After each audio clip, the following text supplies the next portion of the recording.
So I'm going to read you something. I get a lot of mail. And I don't know where I got this. I've been a lot of different places in the last week, and this showed up at one of them. And I'm going to read it to you. I have no idea what to make of it. It's written in a female hand, so that's about all I can tell, but there's no address or name on it. This isn't a question, but a comment, or more accurately, perhaps, a message. I spent this past weekend in an ayahuasca ceremony, which for those of you who don't know, is a South American visionary plant medicine. Some of you may roll your eyes at this, but ayahuasca brings you into direct contact with the archetypal realm of being. Users of this medicine, initiates I should say, refer to ayahuasca as she, because the spirit of the plant is decidedly feminine. An encounter with ayahuasca is an encounter with the great mother of creation, the goddess, the void from which all things come, the feminine counterpart of Logos. Dr. Peterson, you appeared in one of my ayahuasca visions.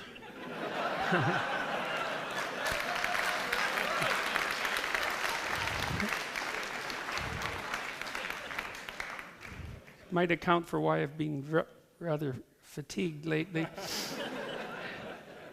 Dr. Peterson, you appeared in one of my ayahuasca visions, and I asked her, who is Jordan Peterson? What is he doing? Which is something I'd really like to know as well. And she responded with crystalline clarity. Quote, he is here to invoke and initiate the divine masculine principle on earth at this time.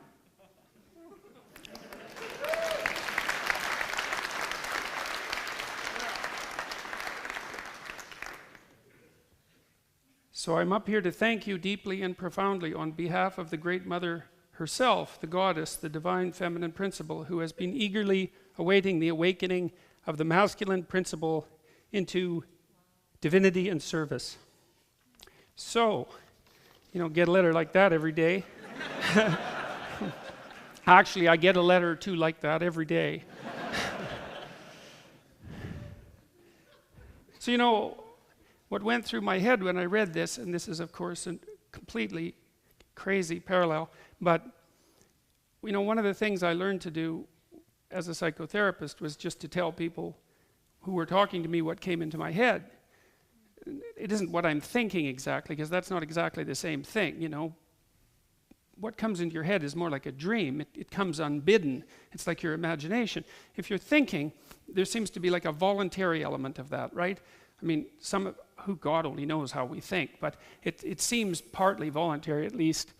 And Carl Jung thought about it like a dialogue between the conscious mind and the unconscious mind. There was a continual dialogue. But when things just pop into your mind, it's not much different than walking into a room and having something there, which is an observation I also derived from Jung, by the way, because he pointed out, quite rightly, that people don't really think that thoughts appear to them. Now, you can think, because you can take the thoughts that appear to you, and then you can subject them to criticism and elaboration and so on, instead of just assuming that they're true right off the bat. But people often don't do that. Something just pops into their head, and then they assume that it's true. Anyways, one of the things that I tend to do in psychotherapy is just to tell people what pops into my head, because, well, why? Because then the person that is talking to me gets one person's untrammeled opinion. Not even that, reaction, not opinion. It's not really an opinion, I don't think. An opinion maybe is what I think later, and there's this personal flavor to it.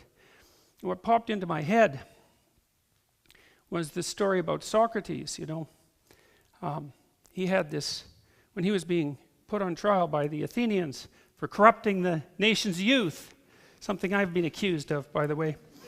Although it's not self-evident to me that it's me doing the corrupting.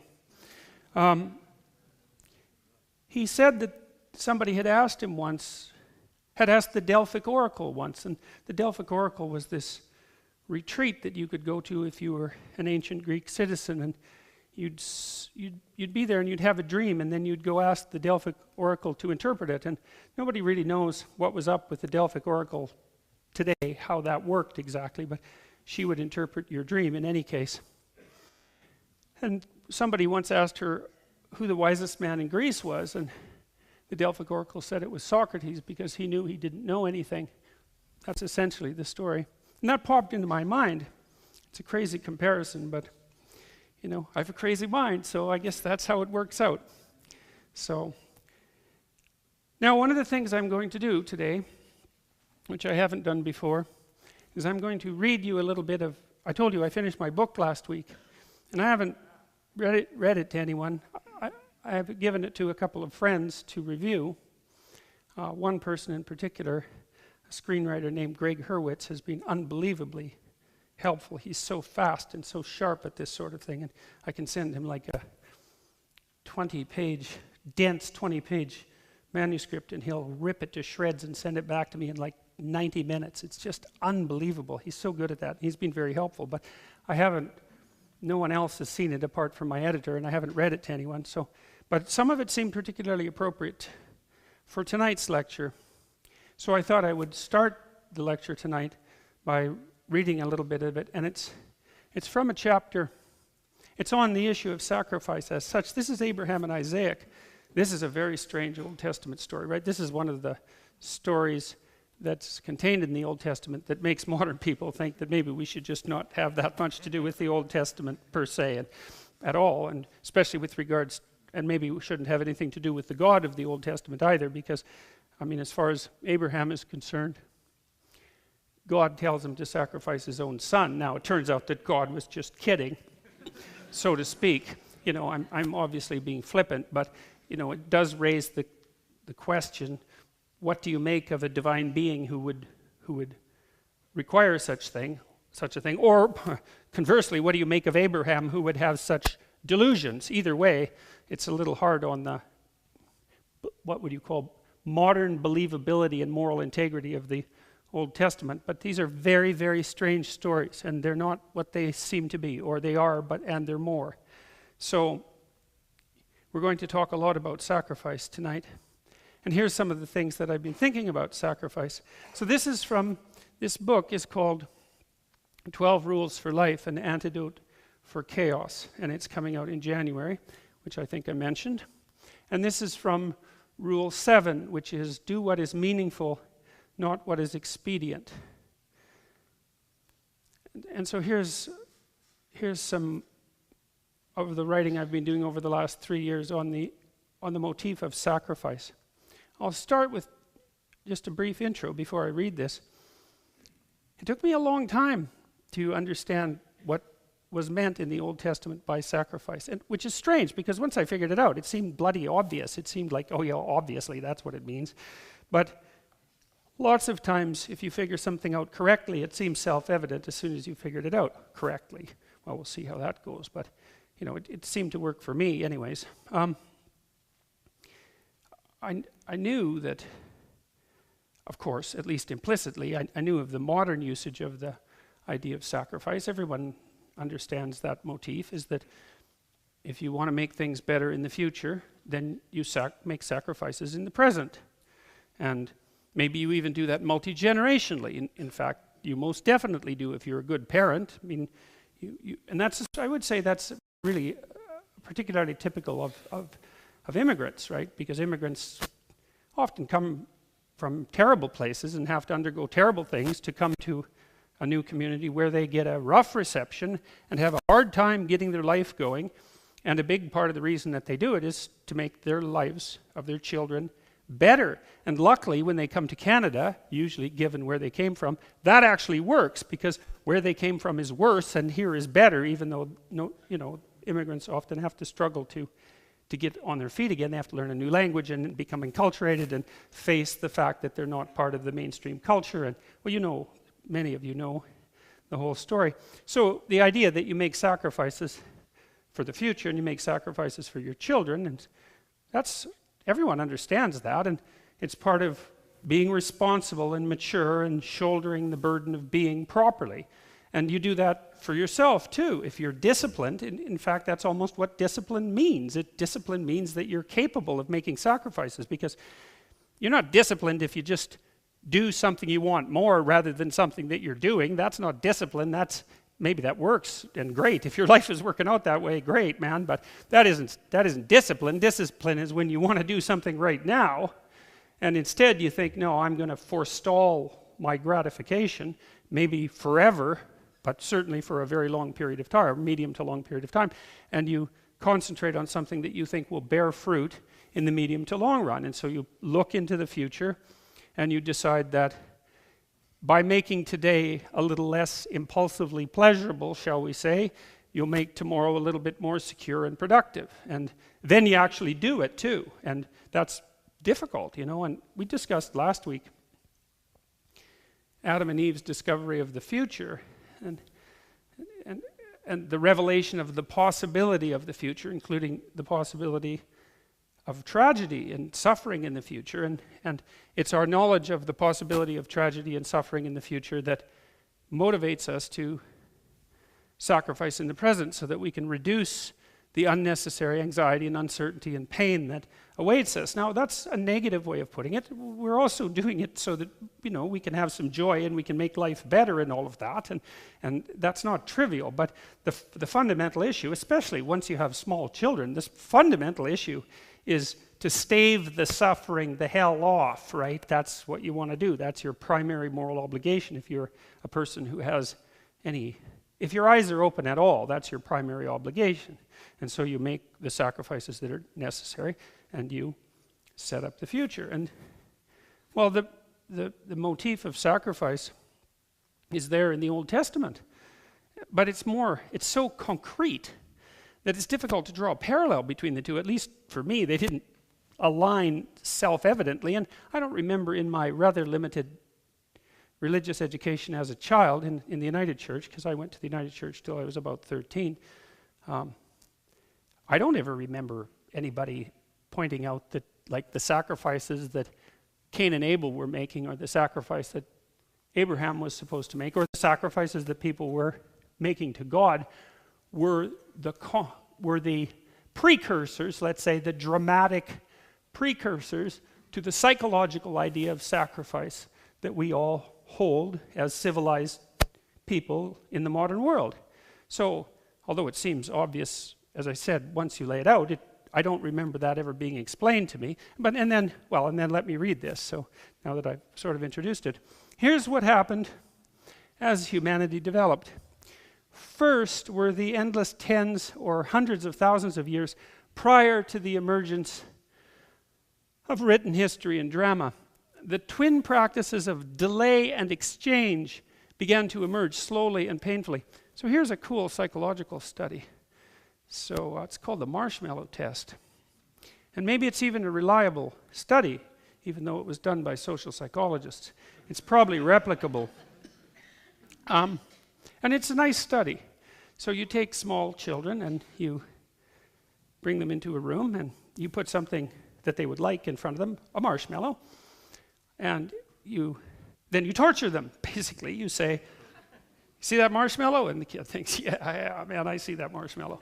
It's like, you can have that marshmallow right now.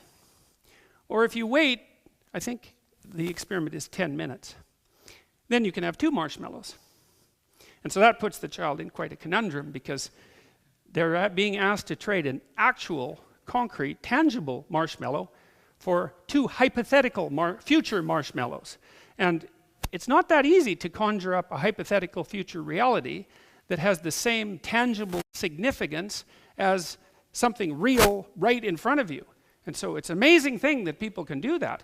And so then the experimenter leaves, and some children grab the marshmallow and just, chomp that thing down right now. Other kids, they videotape kids while they're waiting, and they do all sorts of things. They whistle, they look at the ceiling, they sit on their hands, they try to distract themselves. Of course, they're eyeing that marshmallow like a squirrel eyeing a nut, and trying to restrain themselves. And what I see in that is that the child's prefrontal cortex, the higher cortical systems, are warring with the underlying motivational systems, more primordial motivational systems that govern such things as hunger. The hunger system, hypothalamic system, says there is something sweet and fat right sitting there, right bloody now. Grab that thing and stuff it down now. And I'm sure many of you have a constant battle with your hypothalamus with regards to sweet and fat things, and often lose. So you can feel some sympathy for the child. And the hypothalamus has these tremendously powerful tendrils upward into the brain, into the parts that we would associate more with voluntary control. And the voluntary control centers have these little weak ribbons going down to control the hypothalamus. It's pretty obvious, if you know something about neuroanatomy, what part is actually in charge when the chips are down. And it's not easy for children to learn to regulate those underlying primordial impulses, the ones that are wired in, the ones that we share with animals, but they do it. And the cool thing is, this is what Walter Mischel found, he's the guy who did the study, was that the long-term outcome for the children who can delay gratification in the marshmallow test is much more positive than it is for the children that are impulsive and eat the marshmallow instantly. It's delay of gratification. Now, it's likely that that's associated with trait conscientiousness, although that specific connection has not yet been established, but they seem conceptually very, very similar. So anyways, this emerges in children probably between the ages of 2 and 4, something like that. They should have it in place by 4, because it's very difficult for them to really interact well with other children without having that delay of gratification in place. Because if you can't delay gratification, other kids don't like you, because you want everything your way and you want it now, and you're liable to temper tantrums and that sort of thing. You haven't got the kind of self-control necessary to make you fun to play with. So you can see that emerging in children, and it's pretty interesting. And not only that, if it emerges, it predicts positive long-term outcomes, just like trait conscientiousness does, by the way, because trait conscientiousness is the second best predictor of long-term success over the lifespan. In Western cultures, it's second after intelligence. And so in our societies, the people who do best across time are the people who have high IQs and who work hard. And I would say that's a pretty decent, what would you call it? It's a validation in some sense that our cultures are working properly, because what you would want, I would say, if the system is working meritocratically like it should, and if you're trying to extract resources from those who can contribute at a higher rate, then what you would want to have happen is that the hardworking, smart people do better. Hopefully, if that's the case, then everyone does better. Hopefully. Anyways, so you can see this developing in children. First were the endless tens or hundreds of thousands of years prior to the emergence of written history and drama. The twin practices of delay and exchange began to emerge slowly and painfully. Then they became represented in metaphorical abstraction as rituals and tales of sacrifice. It's as if there's a powerful figure in the sky who's judging you. You better keep him happy or look the hell out. We've been watching ourselves deal with him for a long time. He seems to like it when you give up something you value. So practice sharing and sacrificing until you get good at it. No one actually said any of this so long ago, although they said something very similar. But it was implicit in the practice and then in the stories. Action comes first. Implicit comes first. People watched the successful succeed and the unsuccessful fail for thousands and thousands of years, and we thought it over and we drew a conclusion. The successful among us sacrifice. The successful among us delay gratification. The successful among us bargain with the future. And then a great idea begins to emerge in ever more articulated form. That idea is the point of a long and profound story. It's the moral of the story. And I'm going to engage in some foreshadowing here. What's the difference between the successful and the unsuccessful?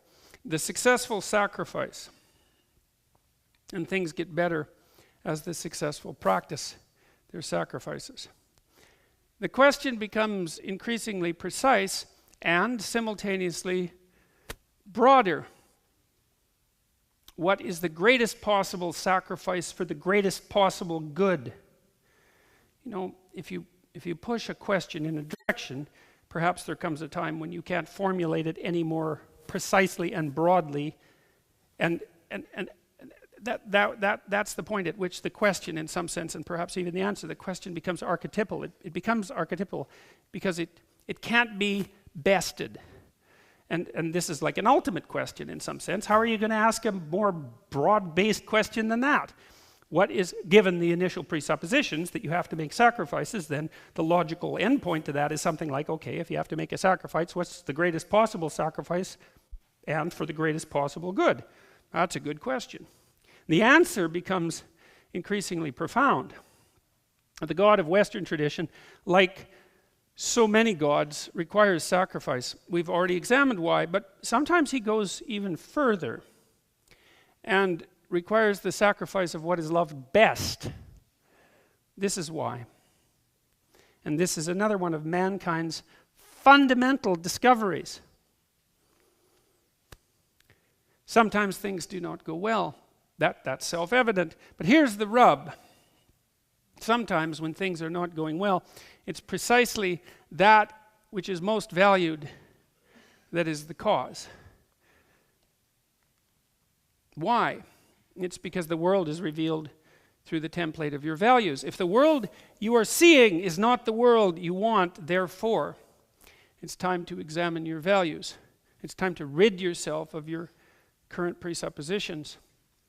There's a famous experiment that I've alluded to a couple of times, I believe, in this lecture series, the invisible gorilla experiment. And in the invisible gorilla experiment, there's two teams of players, each with 3 members, one dressed in black and the other dressed in white, and each team is passing a basketball back and forth to the team members and milling about.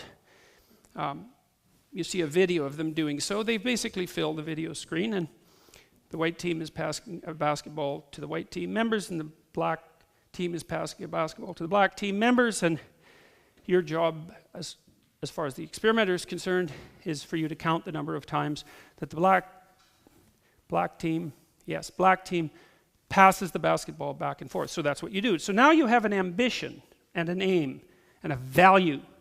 And the ambition and the aim and the value, they're all the same thing, and that is to perform well at the task. Now, the thing that's so cool about this, and this is really so cool, it's just unbelievable that this is the case. It's like a complete validation of a certain element of the Buddhist worldview. So they pass the ball for a couple of minutes, and then the experimenter says to you, how many? And you say 15, and because you're happy with yourself because you've been paying attention, and the experimenter says, yeah, that's right, or maybe not, maybe you missed one. And then the experimenter says, did you see the gorilla? And half of you say, what gorilla? Like, really? And the experimenter says, yes. And then he rewinds it and plays the video, and like a minute and a half into the 3-minute video, sure enough, in walks this guy in a gorilla suit, 6'3" or so, stands in the middle of the game, right in the middle of the game, the same size as the players, perfectly, obviously evident, beats his chest for like a second and a half, and then sort of saunters off. And half the people who watch the video don't see the gorilla, which is absolutely shocking. And what that means is that your ambitions blind you to the nature of reality. Now, they illuminate some reality, but they blind you to most of it. And that's fine, because there's not a lot of you in some ways. You're a very pinpoint thing, like a laser beam. And so you just can't be attending to everything all the time. But one of the things that you might ask yourself once you know that is that if you're suffering dreadfully, then one possibility is that you're so fixed on the point, the fact that you're so fixed on the point that you're fixed on might be integrally related to why things are going so catastrophically wrong. Now, perhaps not, because, there's a lot of arbitrariness about life. And perhaps you suffer even when you don't deserve to. That seems to happen in the book of Job, for example, because Job is a good guy, and God has a bet with Satan, which seems like another relatively nasty thing to do, to let Satan just torture him, and he does quite nicely, to see if he'll turn against God. And it seems like a rather playground sort of thing for God to engage in. But the point is that even in a document like the Old Testament, there's ample suggestion that sometimes people just get wiped out and hurt, even if they're living good moral lives, aiming properly and all that. There's an arbitrariness in life that's not eradicable. But it's possible that it's what you're clinging to that's hurting you. And it's even possible that it's the thing that you're clinging to the hardest that's hurting you the most. That could easily be someone you love. Like lots of times I see people in therapy and they're miserable for one reason or another. And sometimes it's because they have a very close relationship with a family member and that just isn't working. You know, the family member, for the sake of simplicity, we'll say, is not really oriented towards helping them have a good life. The family member is instead oriented towards making them as bloody miserable as you can possibly make anyone. And what would you say? Exploiting the bond between family members in order to enable that. And then sometimes the sacrifice that's necessary is either merely distancing yourself from that person, sometimes substantively, and sometimes seriously distancing yourself from them, like we don't talk anymore, ever. And so that's pretty damn rough, and it hurts and all of that. But it's a good example of the fact that sometimes in order to extract yourself from the miserable bit of chaos that you happen to be enmeshed in, you have to let go of what you love best. If the world you are seeing is not the world you want, therefore it's time to examine your values.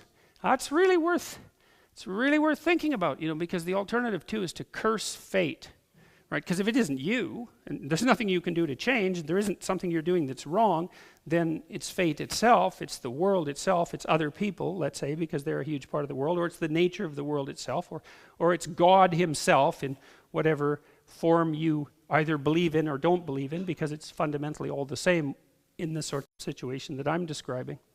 So, and one of the things that's really interesting, and I mentioned this before about the Israelites in the Old Testament, is that they got this right. It's really something, because what happens to the Israelites over and over in the Old Testament is that they get all puffed up about how wonderful they are, and then they make moral errors because they're arrogant, and then God comes along and just cuts them into pieces for like generation after generation, and then they wobble back to their feet, but they always maintain the same attitude, which is, we did something wrong. We did something wrong. It's like an axiom rather than observation, is that if things are not laying themselves out for us as they should be, then we cannot curse God. We have to look to ourselves. Well, and you think, well, why not curse God? Because maybe it's his fault. And that's a really good question. And one of the things that I've tried to figure out over the last 30 years is, well, why not just curse God? Because there is this arbitrary element to existence, and we are vulnerable, and there is plenty of suffering, and things are unfair. Like there's problems, right? There's injustice and unfairness and all of these things, and endless suffering. So why not just lay it at the feet of God? And whether God exists or not, in some sense, by the way, with regards to the metaphysics of this particular discussion, is not relevant. The point remains the same either way. And the answer is, as far as I can tell, that if you refuse to take on the responsibility yourself and you attempt to lay it at the feet of either society or being itself, then you instantly start to act in a way that makes everything much worse, not only for you, but for everyone else, and maybe even for being itself. And so, no, it's not helpful. Now, if you decide that it's you've got the problem, maybe that's not even true. Like maybe you are someone who's being tortured by the bet between God and Satan, and like too bad for you if that happens to be the case. But it still seems to be the appropriate thing for a human being who's standing on his or her own 2 feet in a proper manner to take the responsibility on for themselves, regardless of the counter-arguments that might be made against it. That's really something. It's time to rid yourself of your current presuppositions. I also think of that, it's a deadwood issue. You know, one of the things you see with motifs like the phoenix. Remember when Harry Potter goes off to fight, he's like St. George, he goes off to fight the hell is that thing? The basilisk that turns you to stone when you look at it. It's a dragon for all intents and purposes. It's guarding a virgin. What's her name? It's not Virginia, it's close to that though. Ginevra, right, which is a variant of virgin and variant of Virginia. Well, when he gets bitten by the dragon and poisoned, that's the dragon of chaos, right? The thing that turns you to stone when you look at it. When he gets bitten by it, then he's going to die. And yeah, well, if you get bitten by the thing that turns you to stone when you look at it, if it bites you, man, if you're not dead, you're going to wish you are. It's one of the two. And then the phoenix flies in and cries tears into the wound, and that heals him. And the phoenix is the thing that allows the dead wood to burn off occasionally, let's say. Well, I think it's once every 100 years with a phoenix, and of course it's pretty dramatic. The whole damn bird has to go up in flames, and then there's nothing left but an egg. But there's a very serious message there too, which is that, you know, you can compare yourself in some sense to a forest fire, to a forest, you know, and a forest has to burn now and then for the dead wood to clear so that the forest can actually maintain its continued existence. And if you stop the forest from burning for a prolonged period of time, which happened in the United States when they were trying to manage the forest fires too tightly, then all that happens is the dead wood accumulates and accumulates and accumulates and accumulates and accumulates until the whole damn forest is dead wood, and then lightning hits it and it burns so hot that it burns the topsoil off. And then there's nothing left, nothing grows. And so that's a good moral lesson, which is don't wait too long to let the damn dead wood burn off, you know. Maybe a little self-immolation on a daily basis might be preferable to burning yourself all the way down to the bedrock, you know, once every 20 years or so, because maybe there won't be anything left of you when you do that. And, you know, that happens to people all the time. I've seen that happen to people many, many times. The dead wood accumulates, the mess around them gathers, the chaos that they haven't dealt with accumulates, and then one day the spark comes and they burn so far and so fast that there's not enough left of them to recover. And then they're the people who've been eaten by the beast. They're the people who've been eaten by the dragon and now are inside its belly, another very common archetypal motif. And well, maybe a hero will come along and rescue them, or maybe they'll just stay in there forever. And that's a precursor to the idea of hell. And it's not something I would recommend. So a little medicine on a regular basis is a lot better than total immolation on terms other than your own, sporadically.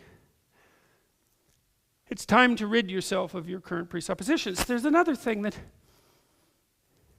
see, in the Soviet Union, when Solzhenitsyn wrote about the Soviet Union and its pathologies, it sort of peaked in terms of its pathological authoritarianism when it became illegal to complain that your life wasn't going well. And you just think about how horrible that is, eh? Because you know, lots of times your life isn't going well. I mean, and I don't mean this in some casual way. I mean, maybe, I don't know, maybe you have diabetes and you know, maybe you're going to lose your feet or something. Like, it's really not, it's nothing trivial that's going on here. Something is not good. Or maybe it's economic, or maybe you're unemployed, but you see, the idea in the Soviet Union was, well, we already have all the answers. Everything's perfect. Already. That's what totalitarians think. Well, if everything's perfect, and you're suffering, then, well, maybe there's something wrong with you. Because everything is perfect after all, and if you're suffering, then, and what are you going to come out and say? Well, I'm suffering? It's like, well, then you're evidence that things aren't perfect, right? You're like a widow or an orphan in an Old Testament story, you know, when the kings got too high and mighty, then they wouldn't pay enough attention to the widows and the orphans, and then the prophet would come along and say, you know, those widows and orphans, they're a lot more important than you think they are, and if you don't pay attention to them properly, then things are going to fall apart around you in a way that you just can't even imagine. And so, well, then you're sort of like your own widow and your own orphan, but you don't get to say, hey, look, you know, things aren't perfect yet because I'm actually having still quite a rough time here. You don't get to admit to your own suffering. If you can't admit to your own suffering, then you certainly, see, the suffering, especially the additional suffering, the excess suffering, should be treated as evidence that you're not doing something quite right yet. It should be treated as evidence that you're wrong. There's something important that you're doing that's wrong. I understand how harsh that is. And I'm not saying that everyone who's suffering is suffering because they're doing something in some simple way that's wrong.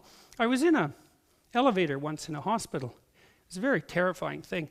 And this person got on who was just in an absolute state of shock. I mean, it was really not good. And I don't remember how this happened, but I engaged the person in conversation, and they just said that they had just been diagnosed with what looked to be terminal cancer.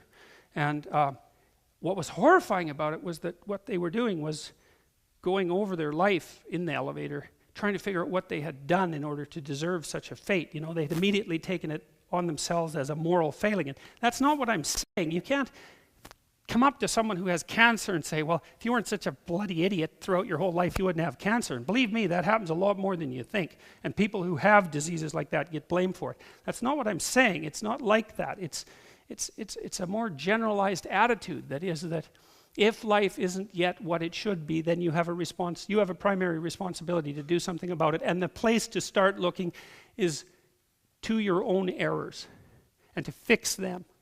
And that's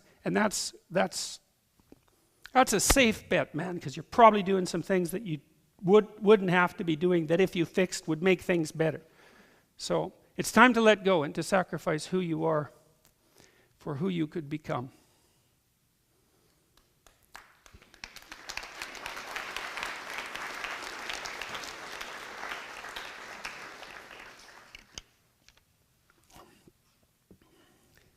There's an old story about how to catch a monkey. In case any of you are interested in how to catch a monkey, now you're going to know how to do it. First, you have to take a large, narrow-necked jar, just large enough in diameter at the top for a monkey to put its hand inside. Then you have to fill it partway with rocks so it's too heavy for the monkey to carry. Then you scatter some treats near the jar to attract them, and you put some inside the narrow-necked jar. A monkey will come along, if you're lucky, and grab the goodies, but he'll want the ones inside the jar too, so then put his hand in there and grab what's in there. And if you've set up your monkey trap properly, then he won't be able to get his hand out because he's got the goodies. Not without unclenching his hand, not without relinquishing what he already has. The monkey catcher can just walk over and just pick up the monkey, because the monkey isn't into the whole sacrifice thing, because he's just a monkey, and so you can catch him as a consequence of his own unregulated hypothalamic desires, and to be, what would you say, charitable to the monkey. If you put out candy or something like that, it's like, how often does a monkey get candy? He's probably a little more motivated than you are to not let go, but you get the point. The monkey catcher can just walk over to the jar and pick up the monkey. The animal will not sacrifice the part for the whole. That's actually a pretty good phrase, eh? It's the animal that will not sacrifice the part for the whole. Perhaps this story is apocryphal, but as an eccentric psychology professor once told me, fiction lies to you in the most truthful possible manner. Something valuable given up ensures future prosperity. Something valuable sacrificed pleases the Lord. Those are equivalent statements. One's more articulated, I would say that's the first statement, and the second one is more dramatic and more embedded in a collective religious dream, you might say. What's most valuable and best sacrificed? Well, obviously that depends on the culture and the time. What is at least emblematic of that? A choice cut of meat. Well, if you're a herdsman, for example, that's a big deal. Generally speaking, throughout human history, meat has been a very valuable commodity, as it is, by the way, among chimpanzees. Chimpanzees hunt. They like to hunt colobus monkeys. And, they'll basically start eating the damn monkey alive. They weigh about 40 pounds, despite the fact that the thing is screaming away. And that's pretty interesting, because one of the things it indicates is that male monkeys, male chimps, they're the ones that do the hunting, aren't really inhibited that much when they're in hunter mode by what you might describe as empathy. And there's certain elements of human behavior that are reminiscent of that. You see that sort of thing emerge now and then in human battlefields when groups of men seem to abandon all internal regulation whatsoever to a degree that makes you wonder if internal regulation even exists. Choice cut of meat. Well, meat's valuable, you know, and there's a good document by Richard Wrangham, I think, a while back, a book about the human invention of fire, and I think I told you a little bit about this. Wrangham claimed that we invented fire, discovered fire, mastered it, maybe 2 or 3 million years ago. That's a long time, longer than people had thought, and that's what actually transformed us physiologically from our chimp-like ancestors into the sort of svelte creatures we are now, because it's a lot easier to digest cooked meat, and meat is a tremendous source of nutrition, energy, raw materials, all of that, especially if it's cooked.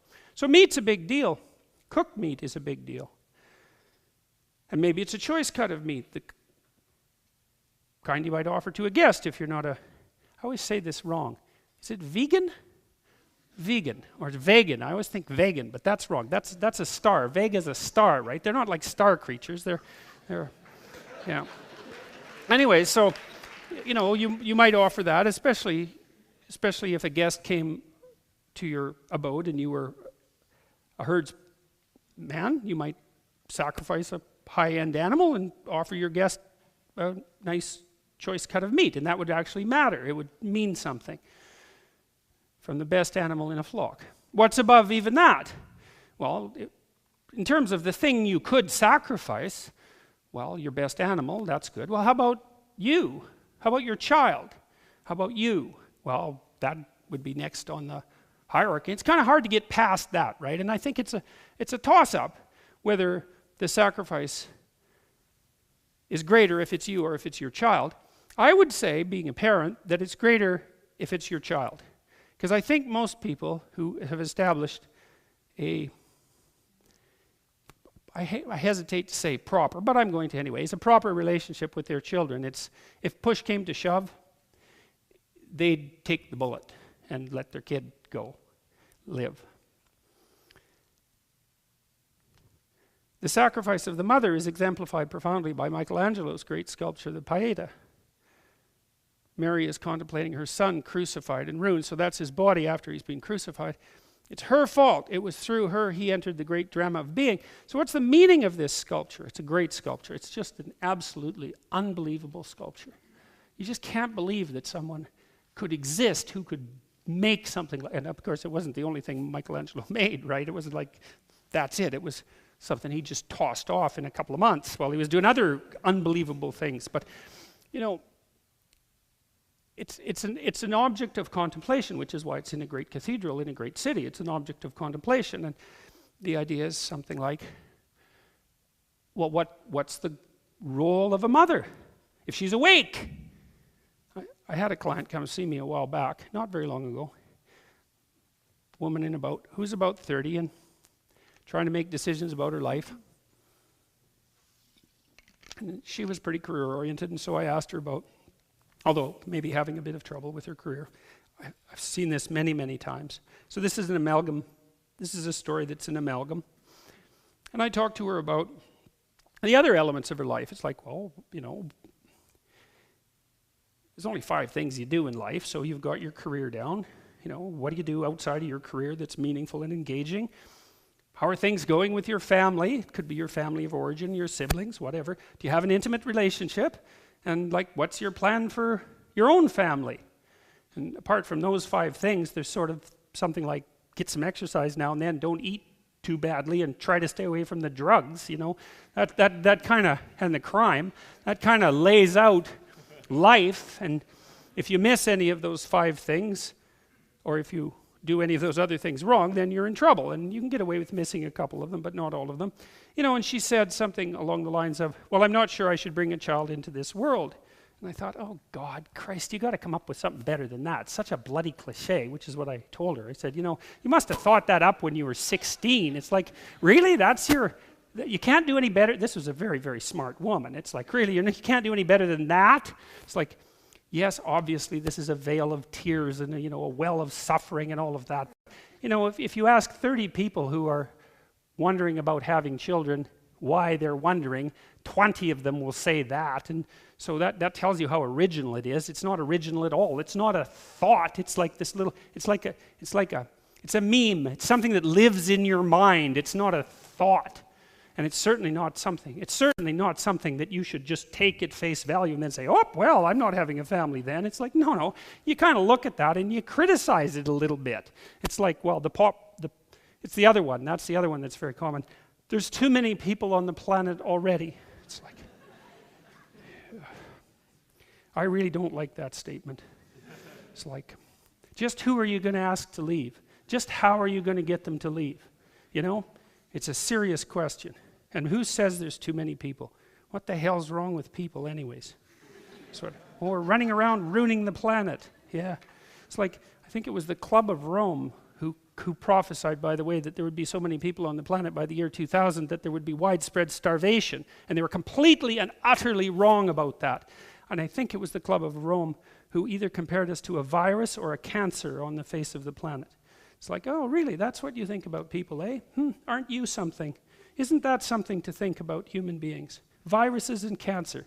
What do you do with viruses and cancer? Invite them in and make them at home. It's like, no. You try to eradicate them. So you got to bloody well watch your metaphors, folks, because it isn't clear that you come up with them or that they run you. So you better watch them.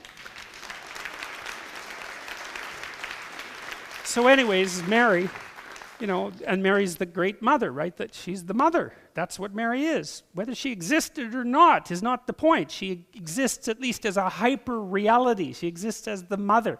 Well, what's the sacrifice of the mother? Well, that's easy. If you're a mother, if you're a mother who's worth her salt, you offer your son to be destroyed by the world. That's what you do. I mean, that's what's going to happen, right? He's going to be born. He's going to suffer. He's going to have his trouble in life. He's going to have his illnesses. He's going to face his failures and catastrophes, and he's going to die. That's what's going to happen. And if you're awake, you know that, and then you say, well, perhaps he will live in a way that will justify that. And then you try to have that happen. And that's what makes you worthy of a statue like that. But still the sacrifice of the mother. Is it right to bring a baby into this terrible world? Well, every woman asks herself that question. Some say no, and they have the reasons. Mary answers yes, voluntarily. Mary is the archetype of the woman who answers yes to life voluntarily. That's what that image means. And not because she's blind. She knows what's going to happen. And so she's the archetypal representation of the woman who says yes to life, knowing full well what life is, not naive, not someone who got pregnant in the back seat of a 1957 Chevy, you know, in a one night of half-drunk idiocy. Not that, but consciously, knowing what's to come. And then also allows it to happen, because that's another thing that's a testament to the courage of mothers. And my mother was good at this. My mother's a very agreeable person. Too agreeable for her own good.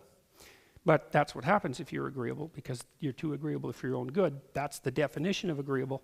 And so she's a nice person, and still is. Luckily, she's still alive, and we've had a very good relationship, and I have always been able to make her laugh, which is a good thing. But she was a tough cookie, that woman, you know. I remember once she came across, I was out playing in this baseball diamond, little diamond, in empty lot really, in this little town I grew up in. And I was about 10, and she walked by. I was there with a bunch of my friends. And I was about to have a fist fight with this little tough kid that I hung around with. And there were half girls on the team, and the fist fight had some relationship to status maneuvering, you know, in relationship to that. Anyways, we were going to have a fight, and my mom walked by. She took a look, and I could see from her demeanor that she knew exactly what was about to happen. And she looked for a second, and then she walked by. And I thought, whoa, good work, Mom.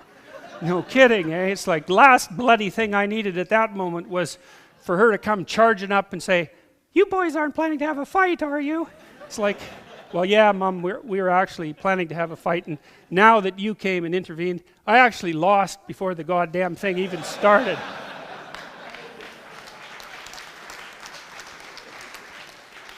So 2 thumbs up for Mom. She was also the person that said, because I had some trouble with my dad when I was, an adolescent. He had some trouble with me, so, it was 50-50. That's for now. It's probably 70-30 with me on the 70 end of that being the trouble. And anyways, I left home when I was about 17, and she said something really interesting when I left home. She said, if it was too good at home, you'd never leave. I thought, hey, Mom, that's pretty good. For an agreeable person, you've got a real spine, man. So that was pretty good. So mother, that says this. The mother is the person who also says, get out there, take your goddamn lumps, because you're tough enough so that you can handle it.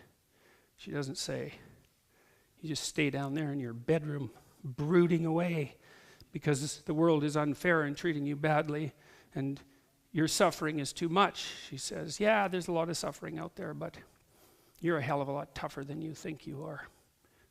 So, in turn, Mary's son, Christ, offers himself to God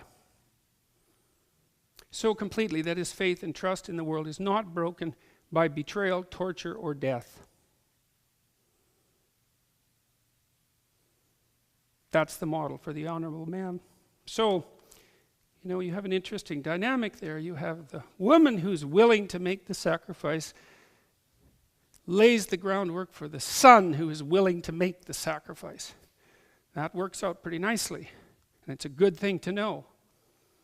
In Christ's case, however, as he sacrifices himself, God, his Father, is simultaneously sacrificing his Son, right? That's one of the oddities of the Trinitarian model, is that God sacrifices himself to himself. Same thing happens in Norse mythology, right?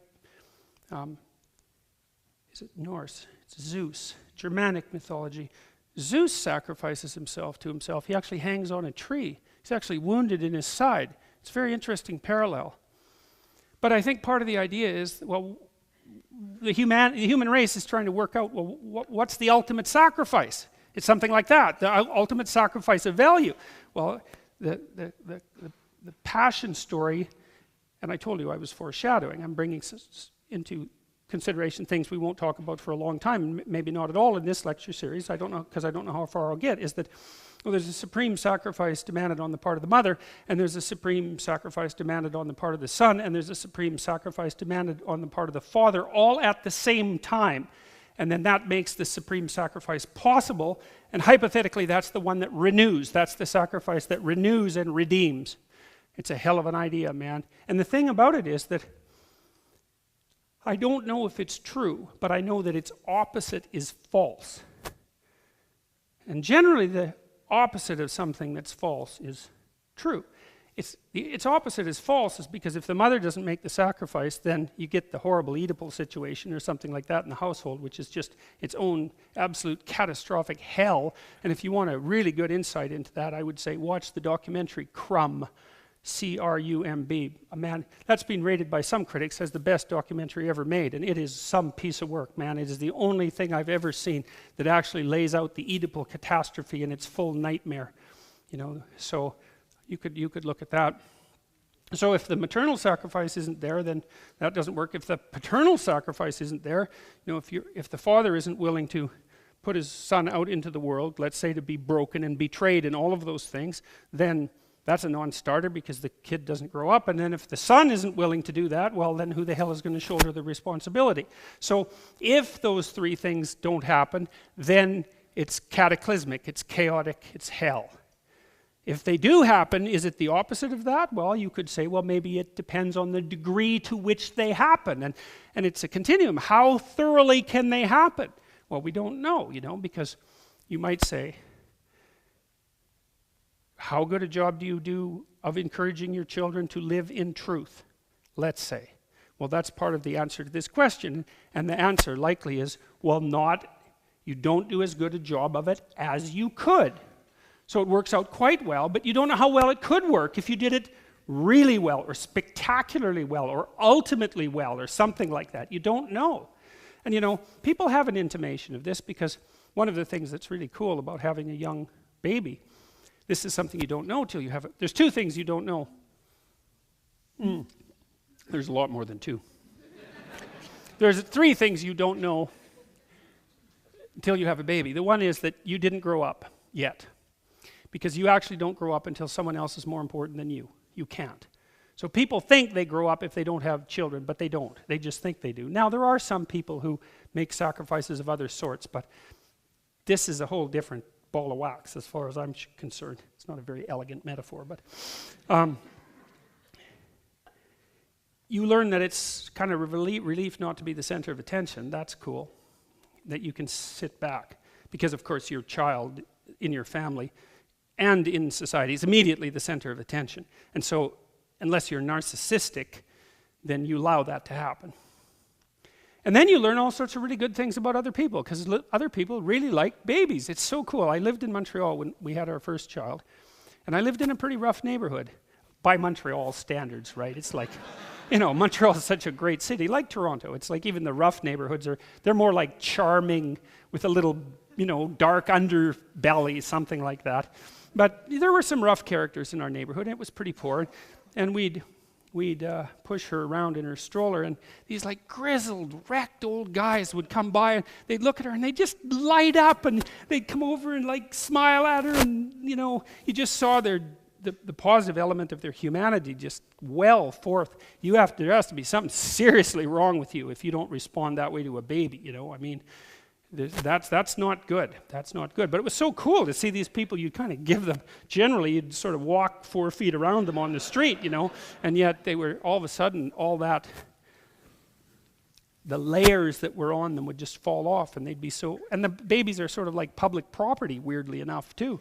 Sort of like pregnant women, you know, because people often treat pregnant women sort of like they're public property, too. I mean, in a positive way. Oh, wow, look, you're going to have a baby, eh? And then, you know, they do all sorts of cute things.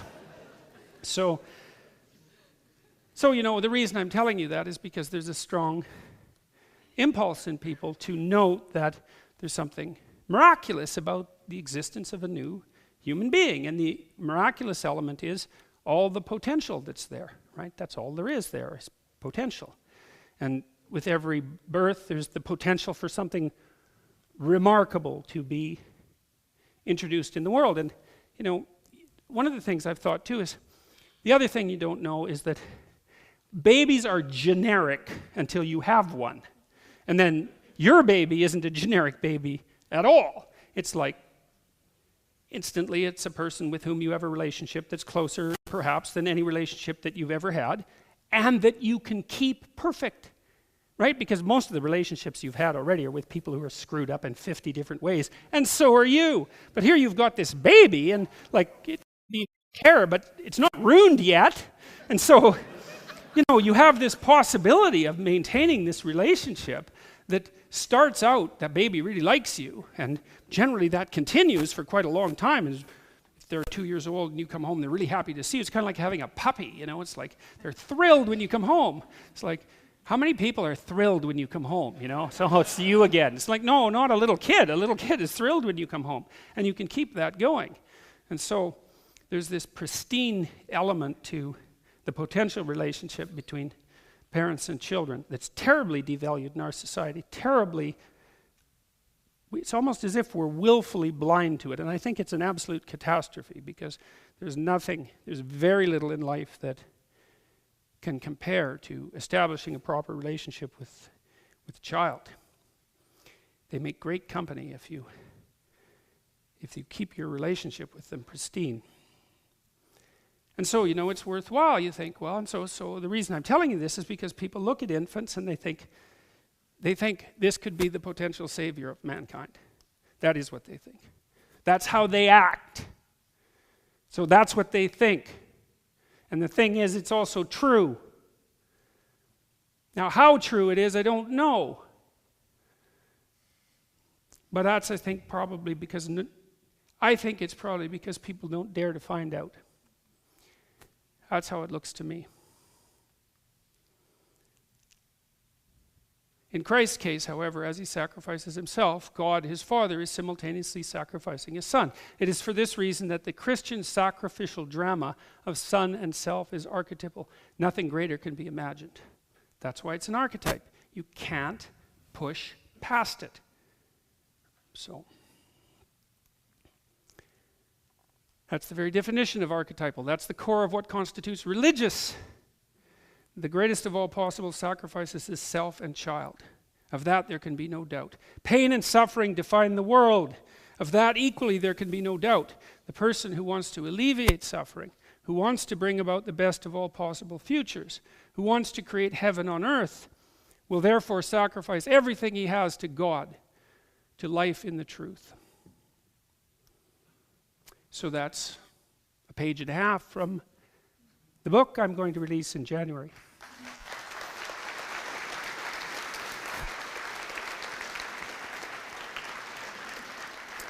So back to Genesis. We're already up to Genesis 4.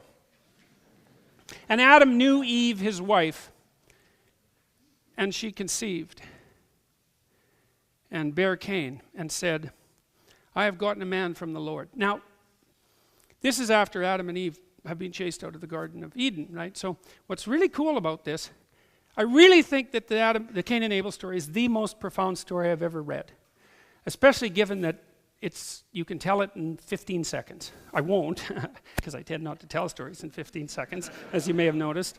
But you can read the whole thing that quickly.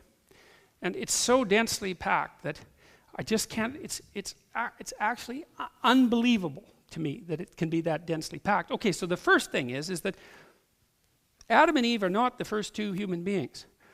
Cain and Abel are the first two human beings. Because Adam and Eve were made by God and they were born in paradise. It's like, what kind of human beings are those? You don't know any human beings like that. Human beings aren't born in paradise and made by God. Human beings are born of other human beings, right? And so that's the first thing. And it's post-fall. We're out in the world. We're out in history now. We're not in some archetypal beyond, although we are still to some degree. Not to the degree that was the case with the story of Adam and Eve. We've already been thrown out of the garden. We're already self-conscious. We're already awake. We're already covered. We're already working. We're full-fledged human beings. And so you have the first two human beings, Cain and Abel, prototypical human beings. So what's cool is that humanity enters history at the end of the story of Adam and Eve, and then the archetypal patterns for human behavior are instantaneously presented. It's absolutely mind-boggling, and it's not a very nice story, right? So they're brothers, they're hostile brothers. They've got their hands around each other's throats, so to speak, or at least that's the case in one direction. So it's a story. The first two human beings engage in a fratricidal struggle that ends in the death of the best one of them. That's the story of human beings in history. And that, man, if that doesn't give you nightmares, you didn't understand the damn story. Now, in these hostile brother stories, which are very, very common, often the older brother, Cain, is used, and this is very true in the Bible, but it's true in all sorts of folk tales and all sorts of stories of all sorts, for that matter. See, the older brother has some advantages. He's the older brother, and in an agricultural community, the older brother generally inherited the land, not the younger brothers. And the reason for that is that, well, let's say you have like 8 sons, and you have enough land to support a bit of a family, and you divide it among your 8 sons. Then they have 8 sons, and they divide it among their 8 sons. It's like soon everyone has a little postage stamp that they can stand on and starve to death on.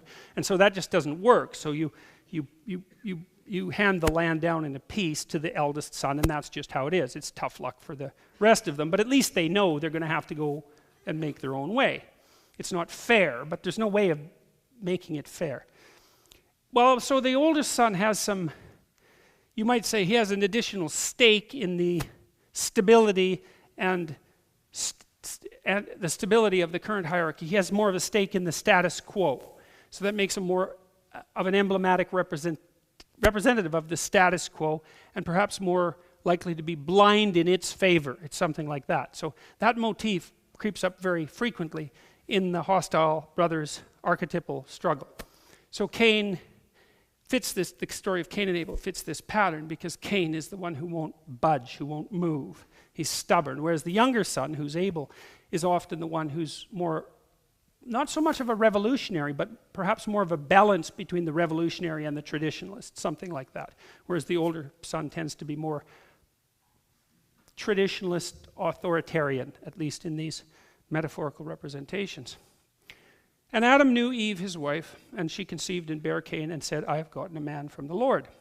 So there's the first human being, Cain. It's like I told you that the Mesopotamians thought that mankind was made out of the blood of the worst demon that the great goddess of chaos could imagine. Well, the first human being is a murderer. And not only a murderer of his own brother. And so, you know, Old Testament, that's a hell of a harsh book. And you might think, well, maybe that's a little bit too much to bear. And then you might think, yeah, and maybe it's true too. So that's something to think about. I mean, human beings, you know, like, they're amazing creatures. And to think about us as a plague on the planet is its own kind of bloody catastrophe. Malevolent, low, quasi-genocidal metaphor. But that doesn't mean that we're not without our problems. And the fact that this book that sits at the cornerstone of our culture would present the first man as a murderer of his brother is something that should really set you back on your heels. And again, she bare his brother Abel. And Abel was a keeper of sheep, but Cain was a tiller of the ground. There you see a very old representation. There's Abel there, and he's got his sheep up on the altar, and Cain is bringing a sheaf of wheat. And I don't know exactly what's happening here with the blood, or it's a ray, perhaps. It's something like that. But the overall impression of the image is that something transcendent is communicating with this sacrifice. And you see, you think, oh, how primitive, you know, how primitive these people were sacrificing to their God. It's like, you know, those people weren't stupid. And this is not primitive. Whatever it is, it's not primitive. It's sophisticated beyond belief, because the idea, as I already pointed out, is that you could sacrifice something of value and that would have transcendent utility. And that is by no means an unsophisticated idea. In fact, it might be the greatest idea that human beings ever came up with. It's an answer to the problem that's put forward in the story of Adam and Eve, right? Because we became self-conscious, and then we discovered the future, and then we knew we were going to die, and then we knew we were vulnerable, and then we became ashamed, and then we developed the knowledge of good and evil, and then we got thrown out of paradise. It's like, that's a big problem. So what the hell are you going to do about it? Well, sacrifice. That's the hypothesis. Well, that's a hell of a hypothesis, man. That's what we're doing. You made plenty of sacrifices, even to sit in this theater, and many people made plenty of sacrifices to have a theater like this exist. And many people made sacrifices so that we could actually freely engage in the dialogue that we're engaging in a theater like this. And so it's like all of this is built on sacrifice, and sacrifice bloody well better work, because we do not have a better idea. Sacrifice, what's the counter position? Murder and theft. So let's go with sacrifice, shall we? And perhaps we won't consider it so damn primitive, you know, because it's not so primitive. And again, she bare his brother Abel, and Abel was a keeper of sheep, and Cain was a tiller of the ground. Now, some people have read into this the eternal battle between herdsmen and agriculturalists, which raged in the American West, for example, because the herdsmen liked to have their herds, sheep, cattle, go wherever they were going to go. And of course, the agriculturists, the farmers, like to have things fenced off. And the agriculturalists actually won in the final analysis. But anyways, Abel is a keeper of sheep. And that's interesting, because that makes him a shepherd. And I think that's part of the critical issue here, because a shepherd, I talked a little bit about shepherds before. You know, if you look at Michelangelo's statue of David, which is another staggering work. I mean, that David, he's no trivial figure. And of course, it's David who slays Goliath, right? And Goliath is like the giant of the patriarchal enemy. It's something like that. And Middle Eastern shepherds, they had to take care of sheep, and they're edible, and the lambs are very vulnerable, and there were lots of wild animals around. It wasn't like England in the 16th century. It was like there were lions, and you had a slingshot or a stick or some damn thing, and so your job was to keep the sheep organized and not let them be eaten by the lions alone. And so you had to have a clue and be tough and self-reliant and all of those things. You had to be tough and self-reliant. You had to be able to take care of a lot of vulnerable things. You had to be able to do it on your own. And so that's all built into the shepherd metaphor. And it's a tough thing. It's not a great metaphor for modern people, because we tend to think of the shepherd as someone like little Lord Fauntleroy, like some little, certainly not a lion-killing, hyper-masculine, lion-killing, monster. That's not a shepherd. A shepherd sort of dances around, and, that's not the metaphor here. That's not the metaphor here. So Abel was a keeper of sheep, but Cain was a tiller of the ground. And in the process of time, it came to pass that Cain brought of the fruit of the ground an offering unto the Lord. Okay, so he's participating in this sacrificial ritual. And Abel, he brought of the firstlings of his flock and of the fat thereof. And the Lord had respect unto Abel and to his offering. Now, you don't know why that is, and this is a built-in ambiguity, I think. Now, I think there's textual hints, but I'm not sure. Abel brought the firstlings of his flock and of the fat thereof. Okay, so what does that mean? Well, he brought it's a high quality sacrifice. You don't know that Abel's sacrifice is low quality, because it doesn't say, Abel brought God some wilted lettuce and then burnt it. He doesn't say that. But there isn't a sentence there that talks about how high quality Cain's sacrifice is. But in any case, the Lord had respect unto Abel and his offering. So there's a hint that Abel's putting a little bit more into the whole sacrificial thing than Cain. But there's also a hint that maybe God is just liking you a little better than he's liking him. And that's, I think, useful from a literary perspective, because there is that arbitrariness about life. With my own children, for example, one of them has had, I would say, things come easy to him. He's lucky, fortunate, however you want to put it. He seems to be that sort of person. Whereas my other child is it's just like one horrible Job-like catastrophe after another. And it's so strange to see that, because as far as I can tell, the characterological differences are certainly not accounting for the difference in destiny. The one child who's had so much trouble, as a child, was just a wonderful child. So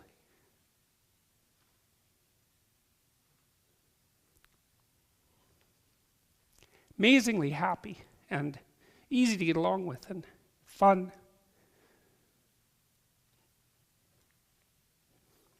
And they had a terrible time of it. So who knows what God's up to? But distributing fate equally certainly isn't one of them. And the Lord had respect unto Abel and his offering. But unto Cain and his offering he had not respect. And Cain was very wroth, angry. Wroth is a tough word. And these are translated many times, it's hard to get the full flavor of the words. But wroth, and his countenance fell. Well, to have your countenance fell, this is sort of up. To fall is to have it be heavy, depressed, for sure. Angry, for sure. Resentful, probably. Wroth, that's anger. So Cain is not a happy clam that his hard work is being rejected by God. Now that's worth thinking about, really. Because you think about how human that story is, You're out there. Well, we could say, you might be a useless character, and you're whining about how catastrophic your life is, and it's pretty much obvious to everyone around you and you that it's your fault. You just don't try.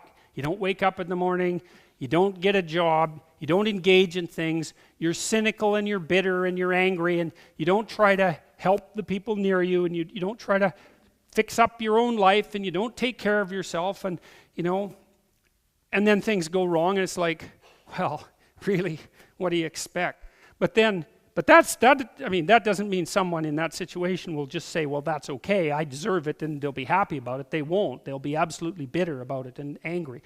But put that aside for a moment. There are people who seem to struggle very forthrightly, let's say, and still have one catastrophe after another happen to them. And so there's no easy answer in this story. It's like you can fall afoul of God because your sacrifices are second rate, or you can just fall afoul of God and you don't know why. Well, tough luck for you. And then what happens in either case is exactly this, almost inevitably. Cain was wroth and his countenance fell. Well, you meet, and people like this write to me all the time. I've seen many of them as clients. They say they're 20, not so often, 30 more commonly, sometimes 40. Their lives haven't gone well. They're in a pit of despair of one form or another.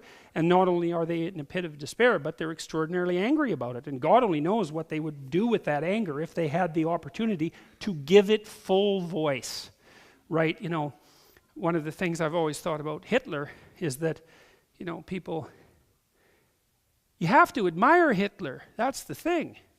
Because he was an organizational genius. The thing that doesn't stop people from being Hitler, people don't refuse the ambition to become Hitler because they don't have the genocidal motivation. They don't follow that pathway because they don't have the organizational genius. They've got the damn motivation.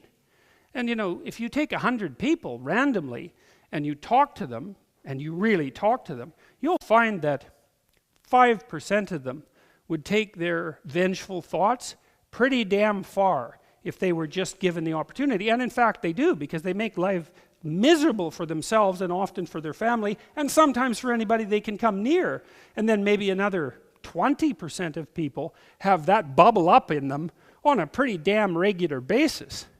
So, you can have some sympathy for Cain. If you don't have any sympathy for Cain, then you're not. See, Cain and Abel also, they don't just represent two archetypal types of being. They represent, so it's not like you're Cain and you're Abel and you're Cain and you're Abel. It's like you're half and half and you're half and half and you're half and half. It's something like this. This is two different potential patterns of destiny. And you don't manifest one purely and the other zero. It's like it's like the line between good and evil that runs down the human heart. It's exactly the same idea. And maybe you're more like Cain, or maybe you're more like Abel, but there's still a little Cain in you no matter how able you are. And maybe more than a little. And probably more than a little. And if you watch your fantasies, which I would very much recommend, you'll find that they show you dark things about you that will shock you if you allow yourself to be conscious of what you're thinking. So it's a good time when you're having an argument with someone, especially someone that you love, to just watch the pictures that flash in the back of your mind. That's part of, let's say, coming into contact with what Carl Jung called the shadow. And the shadow is the manifestation of Cain. That's a perfect way of thinking about it. And one of the things that Jung said about the shadow, because Jung was not someone you mess around with lightly, he said the human shadow has roots that reach all the way to hell. And Jung meant that. That's no metaphor for him. Now, he might not have meant it in the same way that a fundamentalist Christian from the southern U.S. might mean it. But I would say that Jung meant it in a way that's far more terrifying and also far more true. So, and Cain was very wroth, and his countenance fell. So there's Abel burning his offering away there. And he's in this sort of relationship with, let's call him the archetypal figure of culture, the archetypal father. And it's something he respects. That's the thing. It's an indication, the posture is an indication of respect. And then there's Cain in the background. You see, his face is in shadow, and he's He's jealous of what's happening here. And he's going through the motions perhaps, and maybe God just doesn't like him, we don't know. But he's going through the motions and he's not very happy about it. And you know, that's actually a phrase that you could carve into many people's tombstones as an epitaph for their life, which would be, went through the motions but wasn't very happy about it.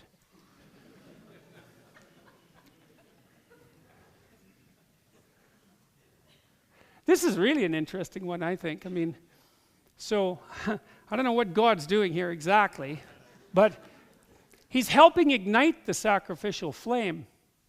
And that's kind of an interesting idea, I think, because, you know, let's say that you have an impulse to make a sacrifice. You think, well, I should change this about my life. Well, it's like, where does that come from, that impulse?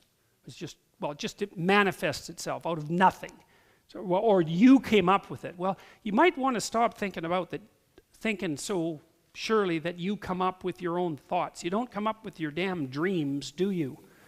They just happen.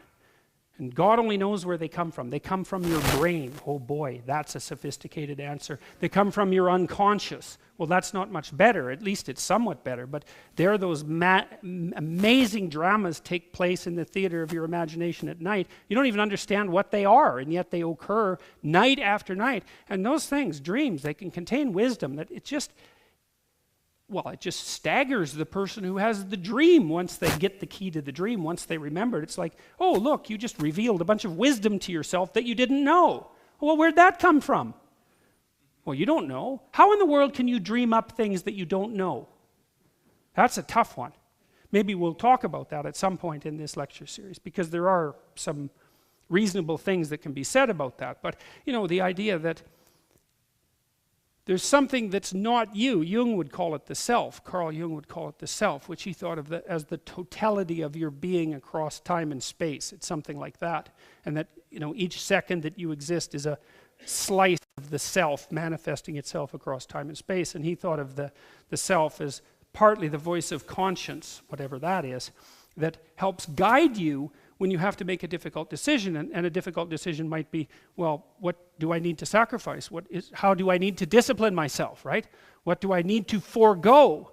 Well, how do you figure those things out? Well, you know, this picture is trying to put forth the idea that perhaps if you had established the proper relationship with God the Father, and we've talked about what that might mean, then he would help figure out how to get the sacrificial fires burning so that you could stay in a proper relationship with him across time. Well, if that's such an unreasonable proposition, what's the alternative proposition? Well, this isn't working out very well, that's for sure. You know, Cain seems to be doing it, I don't know what it is. It's like, it's as if he thinks he can only do it himself, or maybe he wants only to take credit for it, or something like that. He's not in this grateful, let's say, and inquiring, grateful and inquiring posture, because that's what a prayer for posture should be. It should be grateful and inquiring, and grateful is, thank God things aren't worse for me than they are. And you should be grateful about that, because they could be a lot worse than they are, man. They can be so bad. And inquiring would be, well, I don't really know how I could make it better, but I'm open to suggestions, man. If I can figure out how to do it, I'll try it. That's the humility and the inquiry. That's a humble inquiry. How could I make things better? It's something like that. And that's like, what sacrifices do I need to make in order to make things better? That's a good question to ask yourself. You could ask yourself that every morning. What sacrifice do I have to make things better? You can decide what constitutes better. How about that? Then it's not even as if it's being imposed on you. Come up with your own notion of what constitutes better. You know, try to make it sophisticated. It shouldn't just be better for you, because that isn't going to work very well, right? You're just going to fall downstairs if you do that, because you have to live with other people. And besides, it's stupid anyways. What are you going to do? Like, you can't even, there's nothing you can even say about that. It's so, that's the attitude of a very badly behaved, hyper-aggressive 2-year-old. And I mean that technically. And so you could ask yourself, well, how, I have this day that lays itself out in front of me. What thing could I let go of that's impeding my progress, that if I let go of would make my life better, my family's life better, my culture's life better, my being better. And then that would give you something to do for the day, wouldn't it? And to justify your miserable life. Because you need that. That's the whole point of the first story of Adam and Eve. What do you have? A miserable life. Okay. What am I going to do about that? Well, if you just have a miserable life, you're just going to suffer stupidly and get bitter about it. That's what happens to Cain. It's like, well, how about not doing that? Because that seems to just take a bad deal and make it worse. How about making a sacrifice and seeing if you can please God and put being on track? God, that'd be something to do. What could be better than that? What could possibly be better than that? Well, that's why it's archetypal, man, because nothing's better than that. That's where it tops out. So when you can do that, you can do that every day. You'd have to do it in a little way because, like, well, what good are you, you know? You're not going to go and bring this socialist utopia into being in one fell swoop.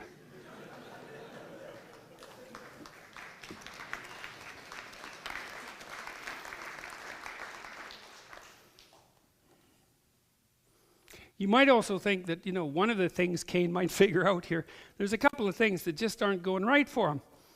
Downwind of the fire, not the right place to blow from.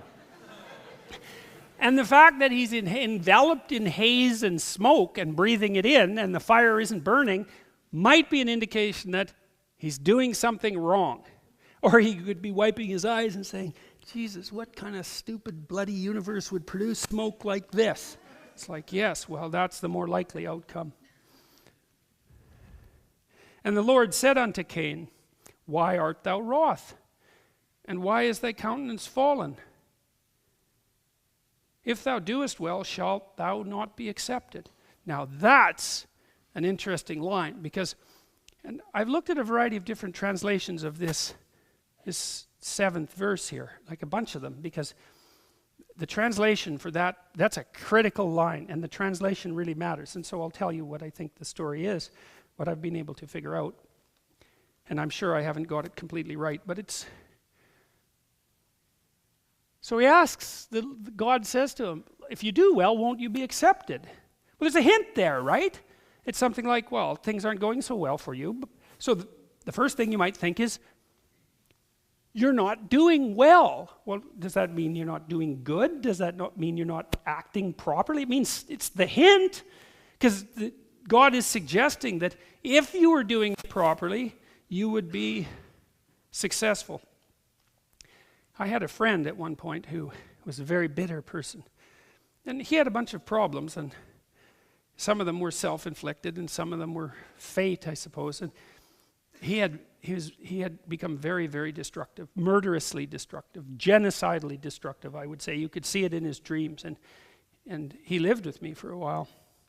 And I knew him very well. He was a friend of mine from the time I was 12 until the time he committed suicide when he was about 40. And when he lived with me, I was trying to help him get on his feet, which was why he had come to live with me, because he thought maybe I could help him get on his feet. And he could only take relatively low-level jobs, you know, like he had some mechanical ability. He didn't get educated, although he's a very, very smart person. He probably had an IQ of about 135 or something like that. He was very smart, and so he was bitter too because he hadn't educated himself to the level that his intellect would have demanded. So he had to take jobs that were beneath him intellectually, and he had that real intellectual arrogance, you know, because he was smart.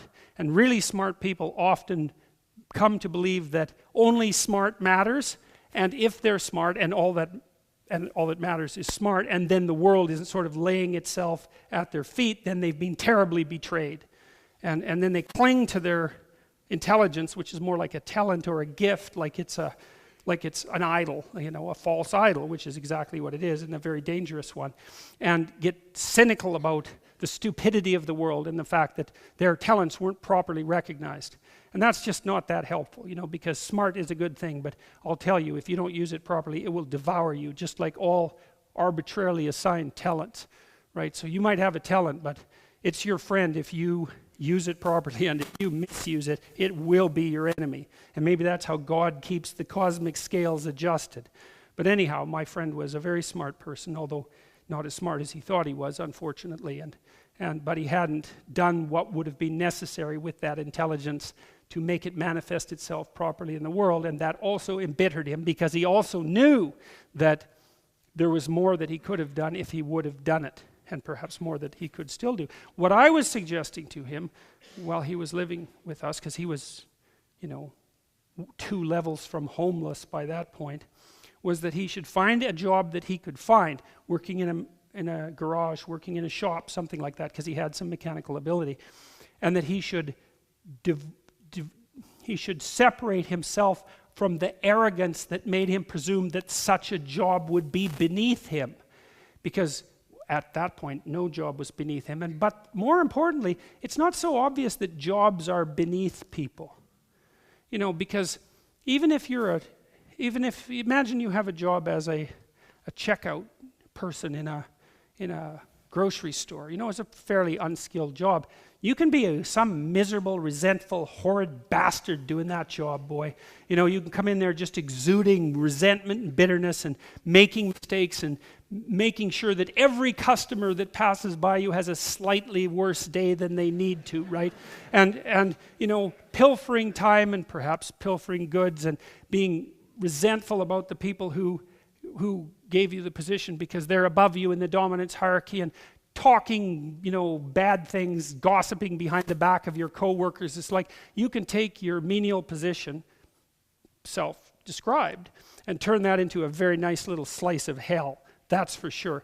And you go into places like that. I always think of the archetypal diner in that way. You guys have been in this diner.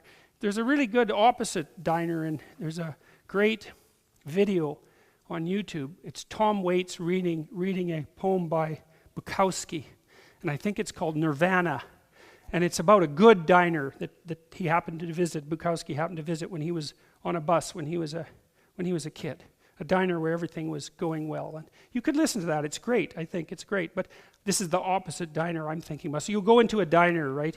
It's 7 o'clock in the morning, and you order some bacon and eggs and some toast, and then you look around in the diner and you think, it was like 1975 when the windows were last washed, and there's this kind of thick coating of who gives a damn grease on the walls, and the floor too has got that sort of stickiness that you really have to work at to develop over years, and the waitress she's not happy to be there, and the guy behind the counter isn't happy that happens to be the waitress that he's working with.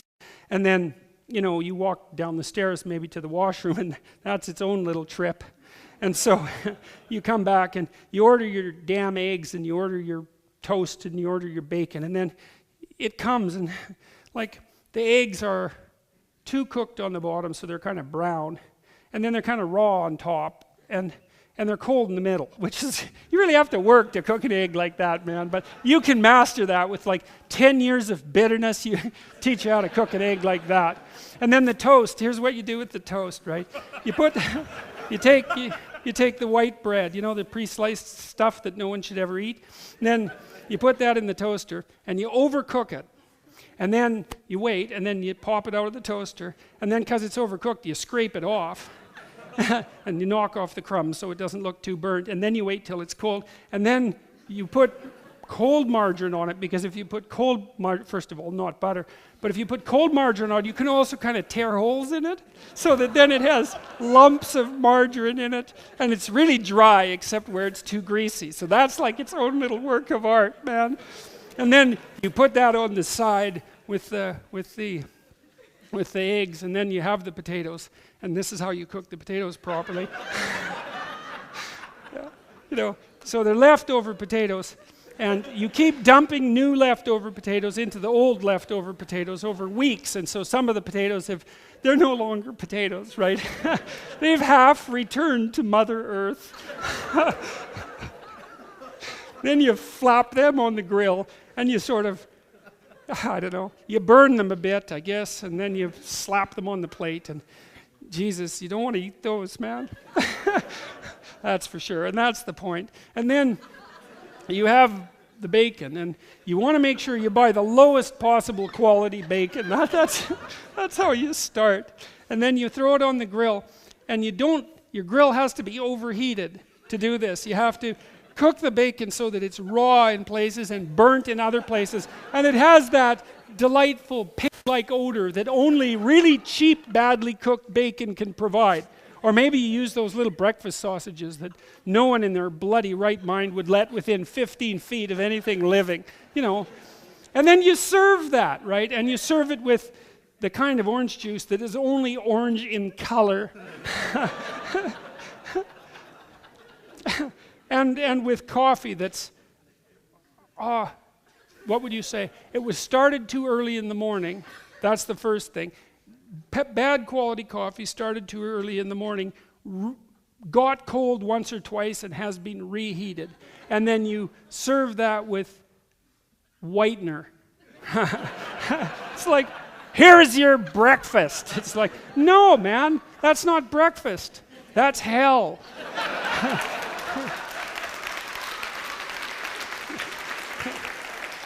You know?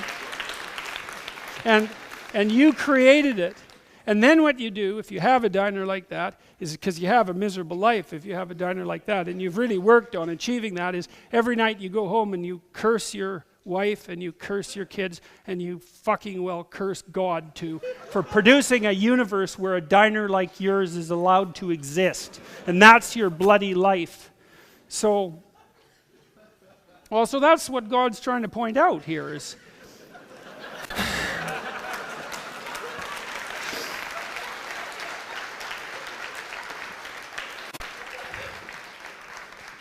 if thou doest well, shalt thou not be accepted.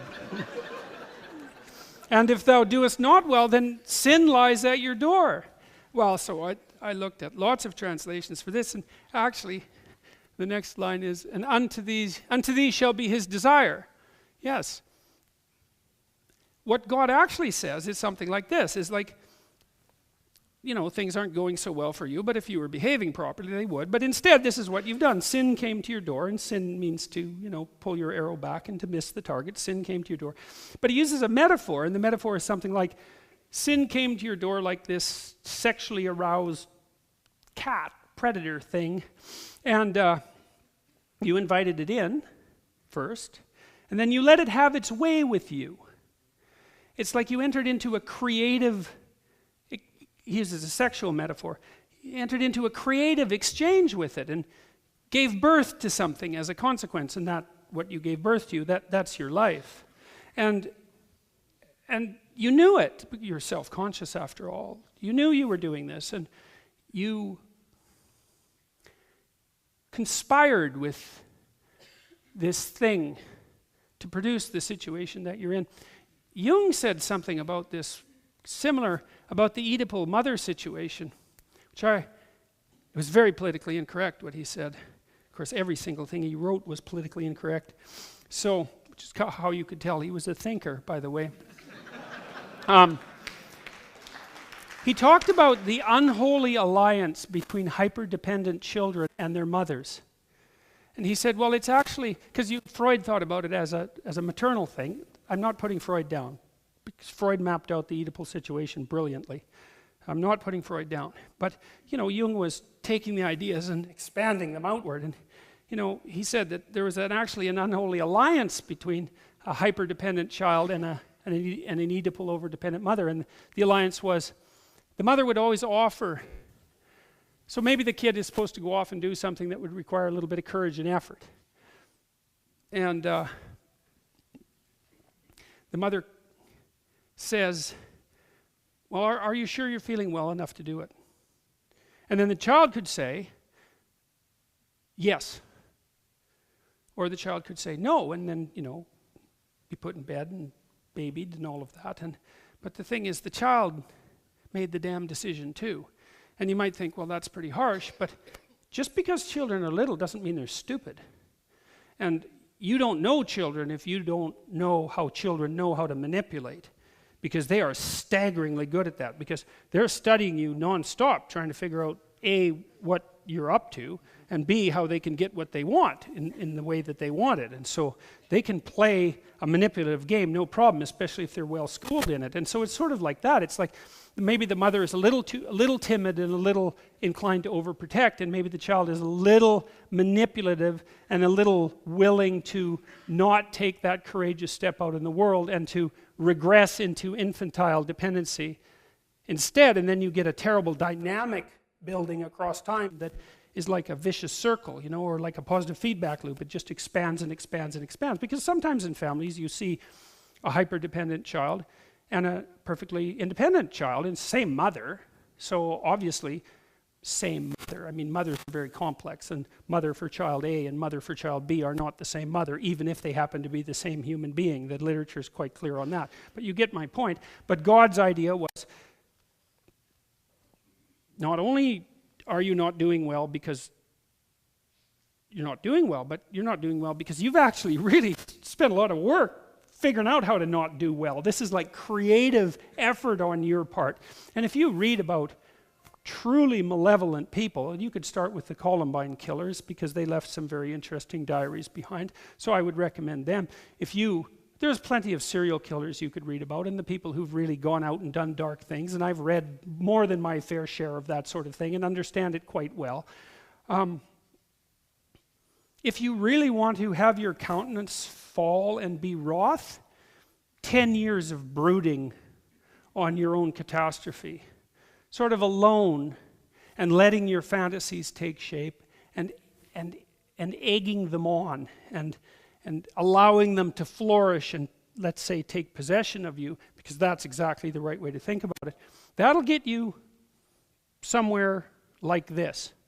And there are more people who are like that than you think, and you're more like that than you think. Well, so Cain, he's obviously not very happy about this whole answer, obviously, because the last thing you want to hear if your life is turned into a catastrophe and you take God to task for creating a universe where that sort of thing was allowed, is that it's your own damn fault and you should straighten up and fly right, so to speak, and you shouldn't be complaining about the nature of being.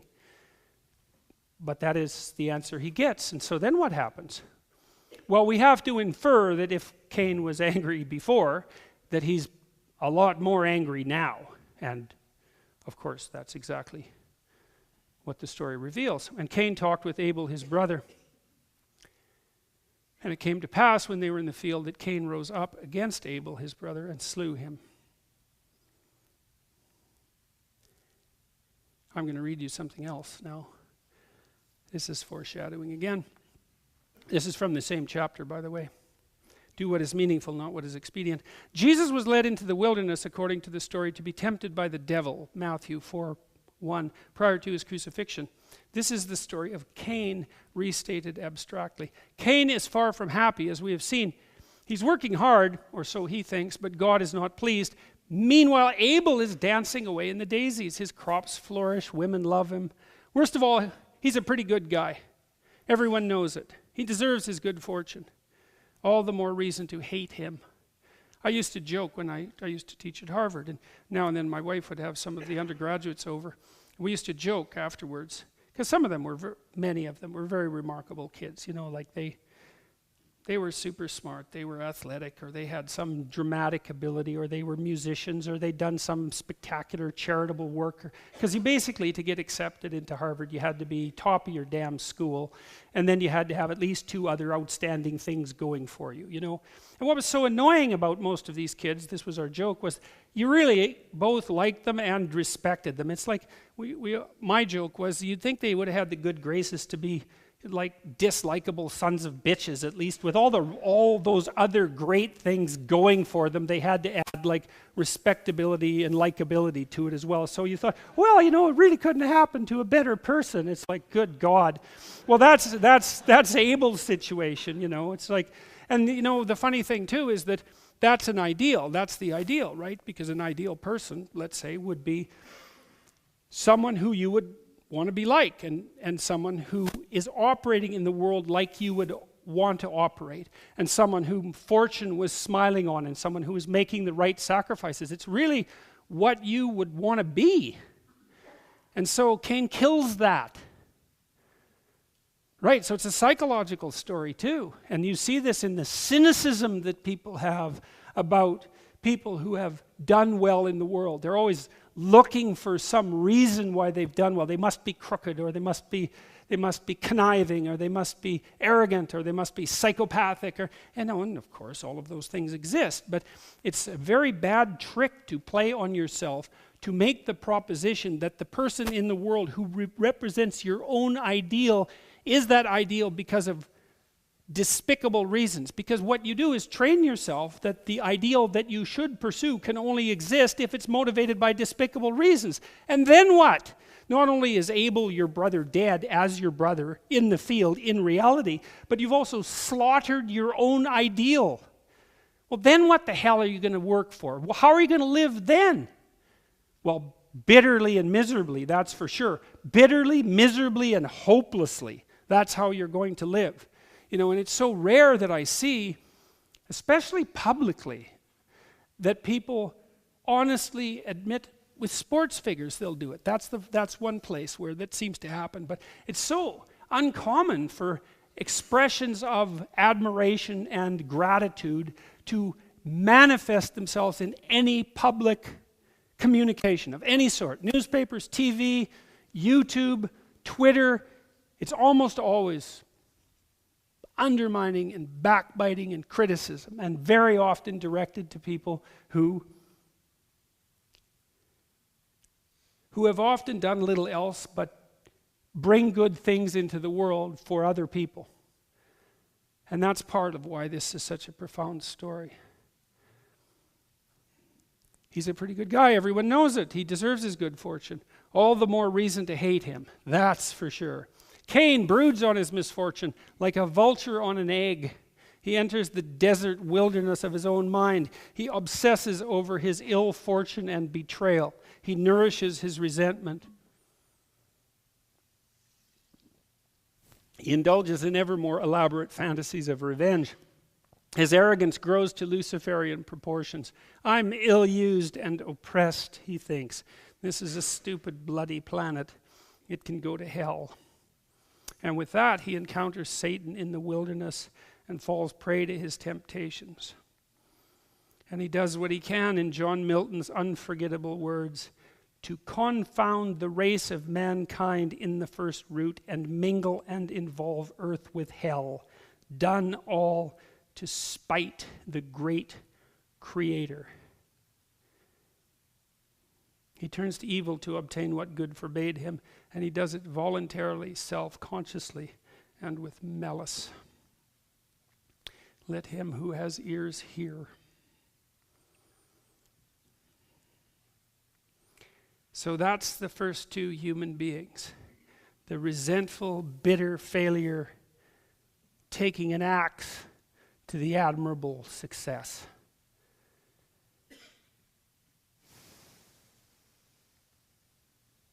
And the Lord said unto Cain, where is Abel thy brother? And he said, I know not. Am I my brother's keeper? And he said, what hast thou done? The voice of thy brother's blood crieth unto me from the ground. Now art thou cursed from the earth, which hath opened her mouth to receive thy brother's blood from thy hand. You know, if you want to understand that, which I would recommend, you could read Dostoevsky's Crime and Punishment. It's a great novel. I think it might be the greatest novel ever written, because I haven't read every novel, but in my experience it's the greatest novel. And it is exactly this. It says what happens psychologically if you commit the ultimate crime. It's amazing. It's absolutely amazing. There's no psychologist like Dostoevsky. When thou tillest the ground, it shall not henceforth yield unto thee her strength. A fugitive and a vagabond shalt thou be in the earth. And Cain said unto the Lord, my punishment is greater than I can bear. Now, one of the things that's interesting about this is that, I think the punishment that God lays on Cain it's like the inevitable consequences of Cain's action. It's something like that. It's like, well, he killed his brother. There's no going back from that, man. Like, good luck forgiving yourself for that. Especially if he was an ideal. Especially if he was your ideal. Because you haven't just killed your brother and, of course, tortured your parents and the rest of your family. You've deprived the community of someone who is upstanding. And you did it for the worst possible motivations. It's like, there's no up from there, right? That's as close to hell as you can manage on earth, I would say. And Cain said unto the Lord, my punishment is greater than I can bear. Behold, thou hast driven me out this day from the face of the earth, and from thy face shall I be hid. That too is like, there's also no turning back to God, let's say, after an error like that, because, well, you've done everything you possibly could to spite God, assuming he exists, and the probability that you're going to be able to mend that relationship in your now broken state, when you couldn't mend it to begin with before you did something so terrible, starts to move towards zero. And it shall come to pass that everyone that findeth me shall slay me. And the Lord said unto him, therefore, whosoever slayeth Cain, vengeance shall be taken on him sevenfold. And the Lord set a mark upon Cain, lest any finding him should kill him. That's an interesting thing. I wondered about that for a long time, because you might think, well, why would God take Cain under his wing, so to speak, given what's already happened? And I think it has something to do with the emergence of the idea that it was necessary to prevent tit for tat, revenge slayings. It's something like that, you know, and there's hints of that later in the text, because, you know, it's like, well, I kill your brother, and then you kill two of my brothers, and then I kill your whole family, and then you kill my whole town, and then I kill your whole country, and then we blow up the world. It's like, yeah, that's probably not a very intelligent solution to the initial problem, even though the initial problem, which might be a murder, is not an easy thing to solve. But I think it's something like that. And then the last part of the story is, that's William Blake. So Adam and Eve have discovered their dead son. And Cain has become cognizant, I would say, of what he did and what he is. Right? So it's another entrance into a form of self-consciousness. It's you know, the self-consciousness that Adam and Eve developed was painful enough. They become aware of their own vulnerability and their nakedness, and perhaps even their capacity for evil. But Cain becomes aware of his voluntary engagement with evil itself, and sees that as a crucial human capability. And that's something modern people, you know, it's no wonder we don't take it seriously. Like, I know in the academy and among intellectual circles for decades, the idea of evil has been, it's like, what are you, medieval or something? You know, the whole idea of evil, that's a non-starter as an intellectual starting place, as a topic. And that's something that I've just been unable to understand, because I cannot understand how you could possibly have more than a cursory knowledge of the history of the 20th century, much less a deep knowledge of the history of the 20th century, and to walk away with any other conclusion than, well, good might not exist, but evil, hey, the evidence for that is so overwhelming that only willful blindness could possibly explain denying in its existence.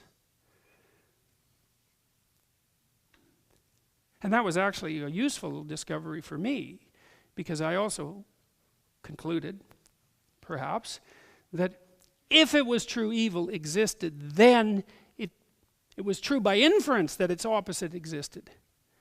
Because the opposite of evil, let's say the evil of the concentration camp, let's say, or we could get more specific about it, we could say there's this one thing that used to happen in Auschwitz where they would take people off the incoming trains, those who lived, you know, that weren't stacked around the outside of the train cars, and, you know, froze to death because it was too cold, you know, those who only had to be stuck in the middle where it was warm enough so that maybe the old people died because they suffocated, but at least some of them were alive when they made it to Auschwitz, and then they took those poor people out. And one of the tricks that the guards used to play on them was to have the newly arrived prisoners hoist like 100-pound sacks of wet salt and carry them from one side of the compound. And these compounds were big. This was a city. It wasn't like a gymnasium. It was like a city. There were tens of thousands of people there. They'd have them carry the sack of wet salt from one side of the compound to the other and then back. Right? And that was to make a mockery out of the notion that work would set you free. It's like, no, you work here, but there's nothing productive about it. The whole point, it's exactly the opposite of sacrifice in some sense. It's we're going to make you act out working, but all it will do is speed your demise. And maybe we can decorate it up a little bit, because not only will it speed up your demise, it will do it in a very painful way, while simultaneously increasing the probability that other people's demises will be painful and sped up. It's a work of art, that's for sure. And to know about that sort of thing and to not regard it as evil means, well, you can figure out what it means for yourself. And Cain went out from the presence of the Lord and dwelt in the land of Nod on the east of Eden. And Cain knew his wife, and she conceived. And one of the criticisms, a fairly common criticism of these biblical stories is, well, if Cain and Abel were the only two people, and from Adam and Eve, it's like, where did all these other people come from? And doesn't that make the story like simple-minded? It's like, no, that makes the reader simple-minded. Really, that's the best criticism of this you're going to come up with? You might say, you missed the point. That would be the right response. You missed the point. And Cain knew his wife, and she conceived and bare Enoch, and he builded the city. And so it's Cain that builds the cities and starts the civilization, and that's pretty rough too, right? So it's the first fratricidal murderer who builds the cities, after the name of his son Enoch. And unto Enoch was born Irad, etc., etc., going through the generations. And Lamech took unto him 2 wives. The name of the one was Ada, and the name of the other Zillah. So this is an attempt to flesh out the genealogy and to describe how culture started, in some sense, in these tribal communities. And Ada bare Jabal, and he was the father of such as dwell in tents, and of such as have cattle. And his brother's name was Jubal, and he was the father of all as such handle the harp and organ. And Zillah, she also bare Tubal-Cain, an instructor of every artificer in brass and iron. And Tubal-Cain, traditionally, is the first person who makes weapons of war. And Lamech, back to Lamech, descendant of Cain, said unto his wives Ada and Zillah, Hear my voice, ye wives of Lamech, hearken unto my speech. For I have slain a man to my wounding, and a young man to my hurt. If Cain be avenged 7-fold, truly Lamech 70 and 7-fold. Well, what I see in that is this proclivity of this murderous capacity of Cain as it manifests itself as society develops to a murderous intent that transcends the mere killing of a brother. You hurt me, I hurt you back. It's no. You hurt me, I kill you and 6 other people. And the thing that happens after that is to not make it 7 people, but to make it 70 people. And so there's this idea that once that first murderous seed is sown, it has this proclivity to manifest itself exponentially.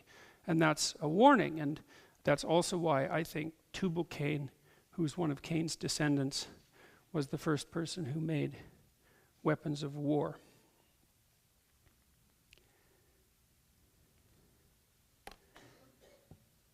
And that's pretty much the story of Cain and Abel. And it's a hell of a story, as far as I can tell. And I think it's worth thinking about pretty much forever, because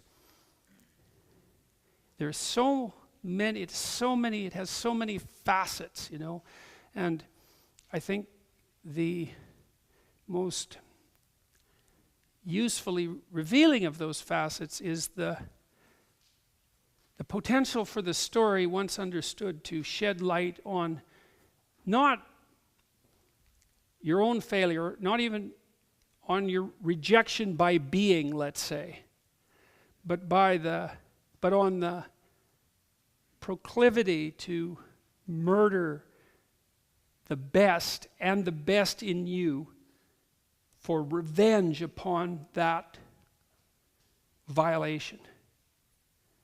Because what that means, and we know that knowledge of good and evil entered the world, so to speak, with Adam and Eve's transgression, is that now not only does humanity have to contend with tragedy and suffering, and even the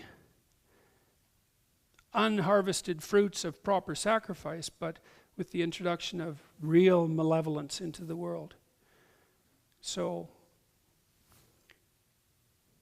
there's the fall into history, and then there's the discovery of sacrifice as a medication for the fall. And then there's a counterposition, which is the emergence of malevolence as the enemy of proper sacrifice. And that's where we're left at the end of Cain and Abel. And that's the end of that lecture. Thank you.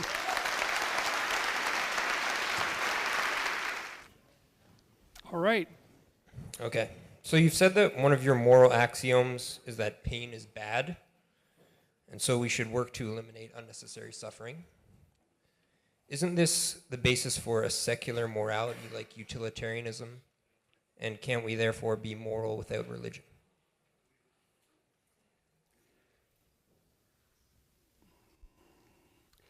Well, I don't think that it's, first of all, probably to the first question, but that's also, that derivation is predicated on the idea that that's the only idea, that I'm putting forward as an ethical idea, and it's not. If that was the only idea, well, then you could derive from that a fairly straightforward brand of utilitarianism. But it also, I think, to push the argument in that direction also necessitates the reduction of what might constitute pain to something too unidimensional, because I think suffering is a better term than pain, although pain in some sense is at the core of suffering. Suffering is a multidimensional phenomena, and I don't think that you can draw a simple utilitarian argument from that either the existence of suffering or the observation that it's the reduction of unnecessary suffering might be a good thing. So I'm also leery of those.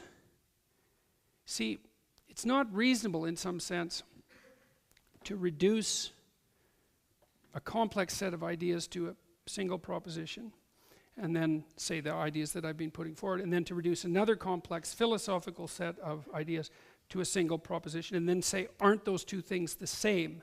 And they are once you reduce them to the two simple axioms, or you could argue that they're the same, but I would say there's a tremendous amount left out in the telling, and that what's left out is relevant. It kind of reminds me of those philosophical games that psychologists often play. It's like, well, if there was, I think what's the one, I don't know if I can recall this properly. It's the trolley cart problem. It's something like, if there was a train that was out of control and it was going towards 6 people on one track, would you flip a switch so it switched tracks and only killed one person? Would you do that? And I read a question like that and I think, that's a stupid question. And the reason I think that is because you can't take a situation like that and render it properly by reducing it to that question. And then you also can't assume that the person who answers that question would in fact act in the way they answered. You can't presume any of that. It's like, because in a situation like that, in a high stress situation like that, the devil is in the details.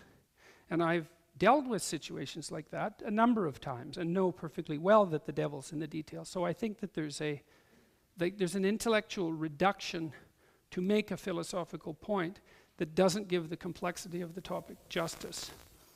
And then there was a second part to that, which was, and therefore can't we be moral without religion? Well, I would say that question also suffers in some sense from the same problem of formulation.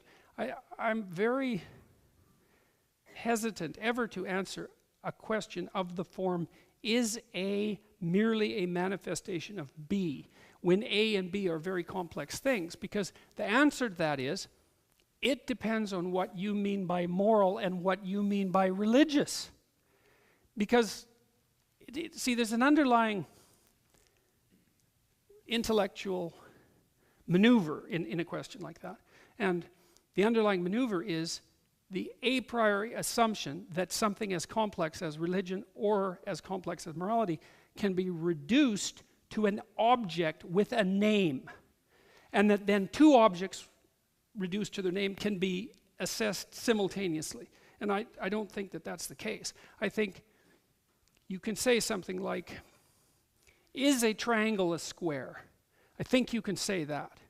But I don't think you can say, is it possible to have morality without religion? I don't think you can have that question, because it has to be expanded out. So it's like, what do you mean by morality exactly? And what do you mean by religion? Because maybe and maybe not. And so the answer to that question is to decompose the question. So, yeah.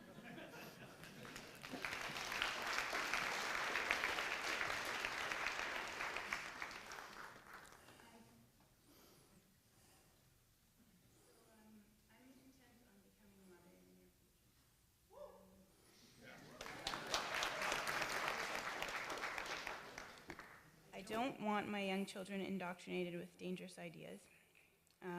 And as time marches on, I trust public education less and less. I know that you have strong thoughts on the danger of the devouring Oedipal mother who harms her child by protecting them. And that's certainly not what I aspire to. I wonder if, in spite of your idea that kids need to become tough and learn to slay dragons, if you have anything good to say about the idea of homeschooling. Well, I don't have anything bad to say about it. I do know that the Quebec government has recently taken moves to make it much more difficult for people to homeschool their children. And it's not like 5 years ago, 15 years ago, I would have presumed that the vast majority of people who were homeschooling their children were to be viewed with skepticism initially. I'm not so sure about that anymore. For example, I was sent a poster today. Someone sent me this link that they found in a local junior high school, and one of the media pieces that were recommended on this poster was a movie called Hedwig and the Angry Inch. Now, I thought that was a terrible movie, even though I'm perfectly capable of enjoying bizarre movies. But so it's a bizarre movie, that's for sure, but I also thought it was a terrible, bitter movie. Terrible and bitter. Those are separate. A movie can be bitter and be quite great, but it was a terrible movie and it was a bitter movie. But I can tell you one bloody thing about that movie. It's not required viewing for 12-year-old kids. That's for sure. So I think you have increasing reason to be skeptical of the public education system. I also looked at the Elementary Teachers Federation of Ontario's guidelines for education from kindergarten to grade 8, and what that is in essence, and I think I will do a video about it in the relatively near future, is a blueprint for transforming children into social justice warriors. It basically says that.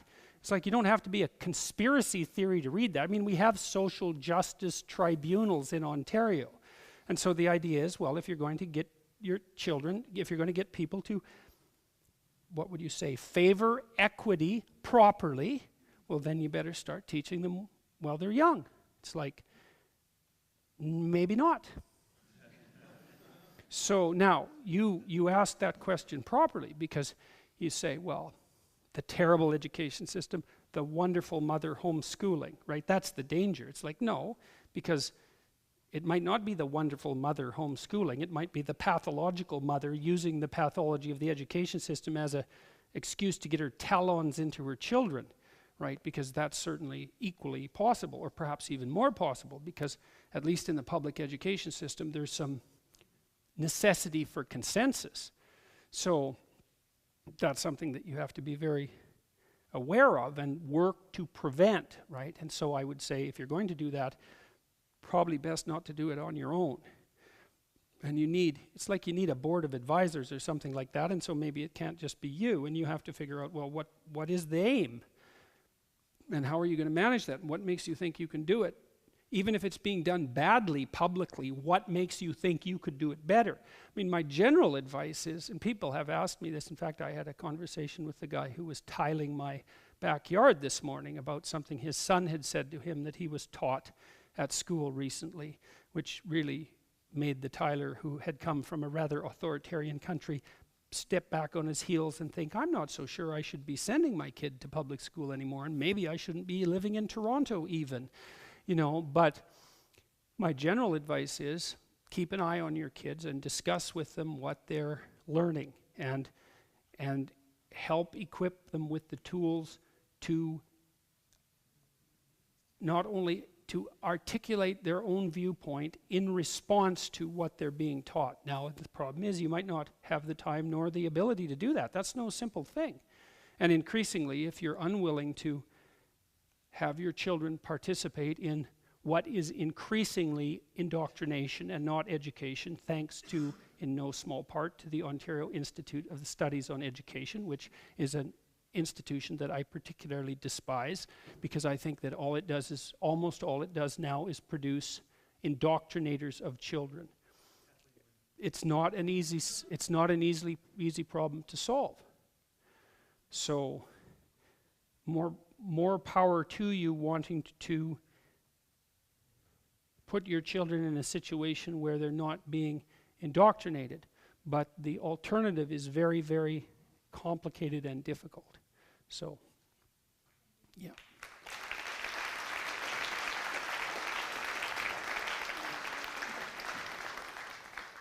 Hello, Dr. Peterson. Thank you for the lecture. I was wondering, is there a shamanic basis to the story of Adam and Eve? Likely. I would say, generally speaking, there's a shamanic basis to almost all the religious traditions, because that's the milieu out of which the religious traditions emerged. Now, I can't say much more than that, because I don't know, and no one does, the particularities. I mean, you might say, well, is there an allusion to the ingestion of psychoactive chemicals in the Adam and Eve story? And people have made that case, and there's been powerful cases made. So there's a book, for example, I think it's called Soma, by a guy named Gordon Wasson, who was the first person, an amateur mycologist, who was the first person to propose that the soma of the Hindus were Amanita muscaria mushrooms, which is actually those are the red mushrooms with the white dots that you always see on fairy tales, the cute ones. Toadstools. Flies like to eat them. They're called fly agaric also, and flies seem to like getting stoned. I know that's weird. I know that's a weird thing to say, but I have a good book on animal use of psychedelics, and more animals use them than you might think. But anyways, there is some evidence that of use of the ingestion of fruits, let's say, metaphorically speaking, as an aid to the transformation of consciousness that goes back so far that, forever as far as human beings are concerned. But to specifically tie that to the Adam and Eve story, I haven't been able to see any evidence that would definitely link them. There's been a lot of interesting books written about that. There's one that was quite a kind of a weird hit I think in the late 60s, might have been early 70s. It sort of got brushed off as a hippie book, but it really wasn't. It's called The Sacred Mushroom and the Cross.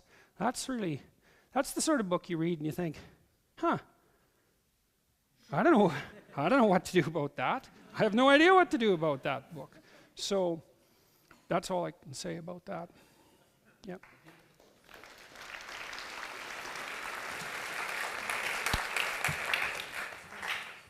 My question's about martyrdom.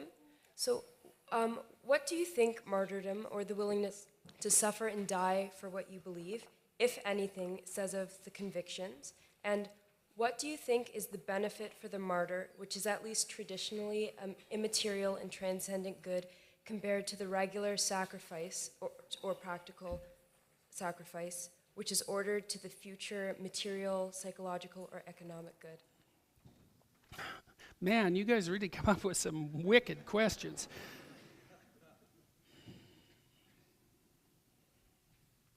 I think it depends to some degree on how you define martyrdom.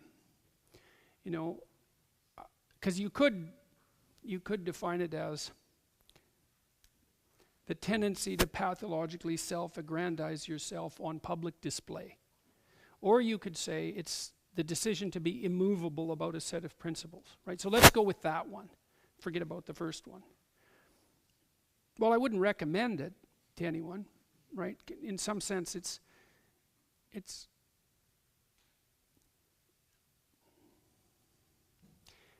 that's a really tough one. People asked me, I'll make it personal, I suppose. People asked me when I first got involved with all this political controversy back in September, October. Well, they asked me a couple of things. They asked me if this was the hill that I really would choose to die on. It's like pronouns and the transgender issue. Yeah, well, it's not one I would have picked, but I mean, it was about language, you know, and that makes it non-trivial. And Bill C-16 was passed this week, as you know, and one of the things that was quite interesting about that, and I will answer your question, was that Brenda Kosman, who was the woman that I debated, I think it's one of the persons that I debated, didn't like to be referred to as a woman, but I didn't think it was Brenda. Anyways, she wrote an op-ed, and I believe it was in the Globe and Mail, but it might have been the National Post, saying, as I knew she would say, that Bill C-16 was just the beginning, right? That we have plenty of work left to do. And yes, you can bloody well be sure that we have plenty of work left to do. Anyways, I was asked during that period of time whether or not I was being a martyr, you know, and I thought, well, it's not really one of my ambitions, you know, it's like that sort of torn to the lions thing doesn't sound like exactly something you might aim for.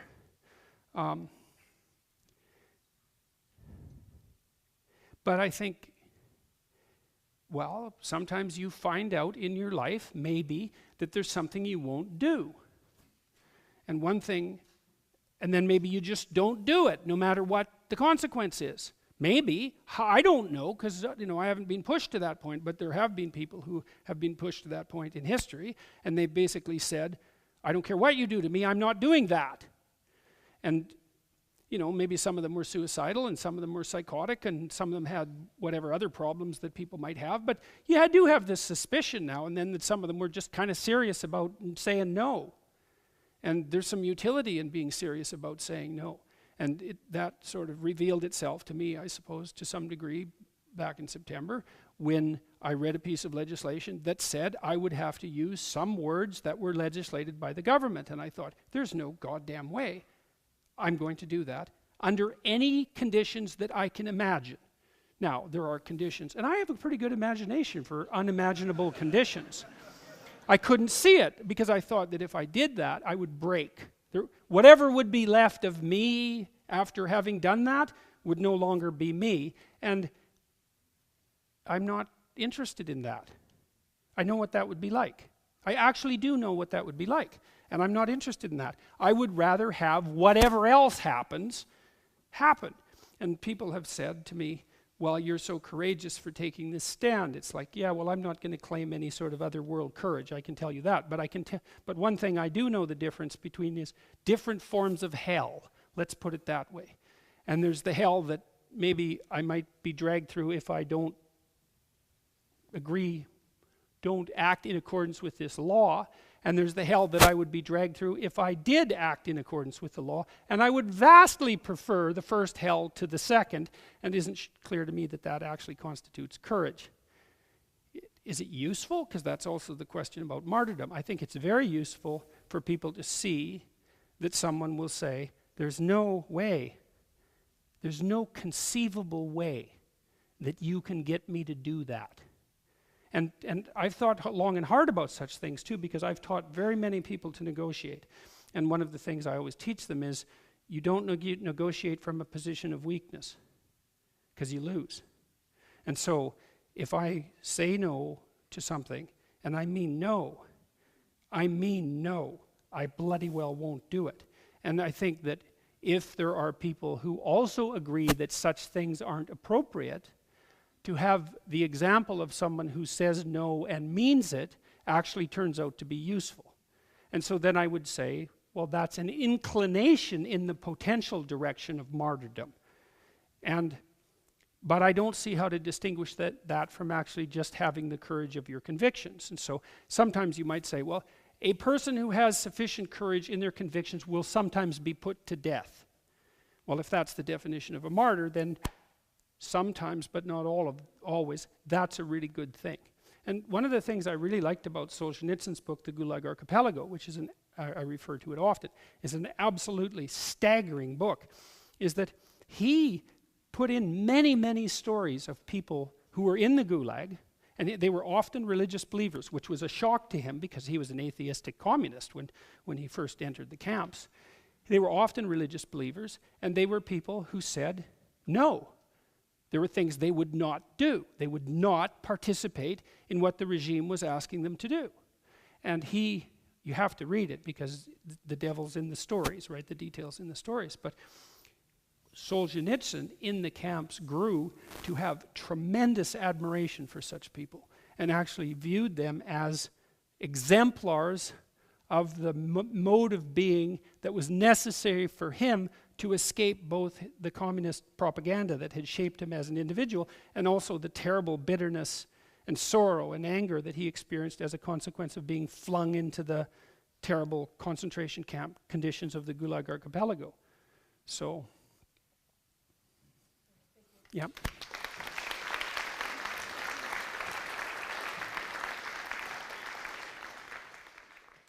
Hey Doc, thanks for staying alive and potentially saving humanity. Yeah, that's good stuff. Wondering about a couple things. Firstly, who won that childhood fight? You kind of let that just slide, so I'm thinking it's a big L. Well, I can tell you because he was a tough little kid.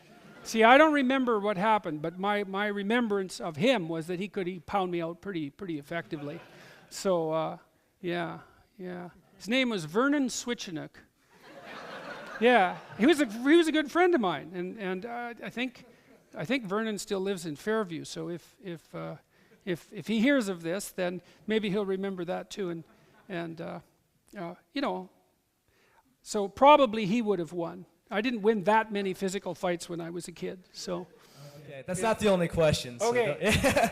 Anyway, cool. I'm not sure if you've actually been asked this before. I've missed the last two lectures, but I'm wondering what your thoughts are on Tolkien, J.R. Tolkien, and his work, not just Lord of the Rings, but the Silmarillion, which is basically like I'm seeing all this and I'm thinking it's like the modern Bible in a way. It's got the weird names like Tubal Cain and all that stuff, yeah. and specifically when we were talking about Cain just now. And how he was, this thing's just moving, when he was talking about how he felt like betrayed by God, and he spent his whole life working to spite him essentially, and he kind of set the path forward for the darkness in humanity. Yeah. That's almost exactly Melkor, which was in the Silmarillion, basically what spawned everything evil in Middle Earth and Mordor and whatnot. And I don't even know as much as some people, but go on. Tolkien was a student of mythology, and you know the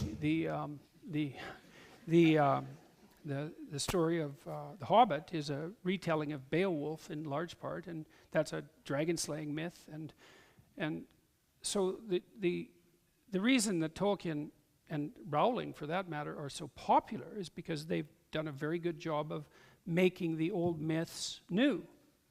And well, look what's happened with the Marvel series. It's the same thing, and with Star Wars and all of that, is that you can't not respond to these stories. Now, you're going to find them in one form or another, and sometimes, well, with the biblical stories, for example, the meaning of the mythological content has become invisible. That's partly the death of God that Nietzsche was referring to. But that doesn't mean that the stories themselves vanish because people have an eternal hunger for them. Now, the problem with them emerging in, let's say, more literary or less sophisticated form, let's take the Marvel movies as an example, is that they're not surrounded by an articulated culture the same way the biblical stories are. So, for example, they're not surrounded by something like Paradise Lost by John Milton, or Dante's Inferno, which are works of unlimited depth. And so you throw away something of great value and reacquire it in a different place with less value, perhaps, but more comprehensibility. It's not a great trade. That is not a critique of Tolkien. It's not a critique of anybody who's drawing on mythological stories for their narratives. You have to do that to be a good storyteller, but it's nice to go as close to the source as you can as well.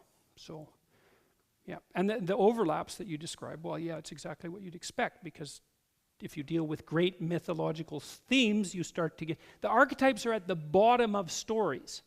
And so if the story goes down far enough, it runs into the archetypes. And that was Jung's claim, and I think he got that exactly right. So, yep. Thank you.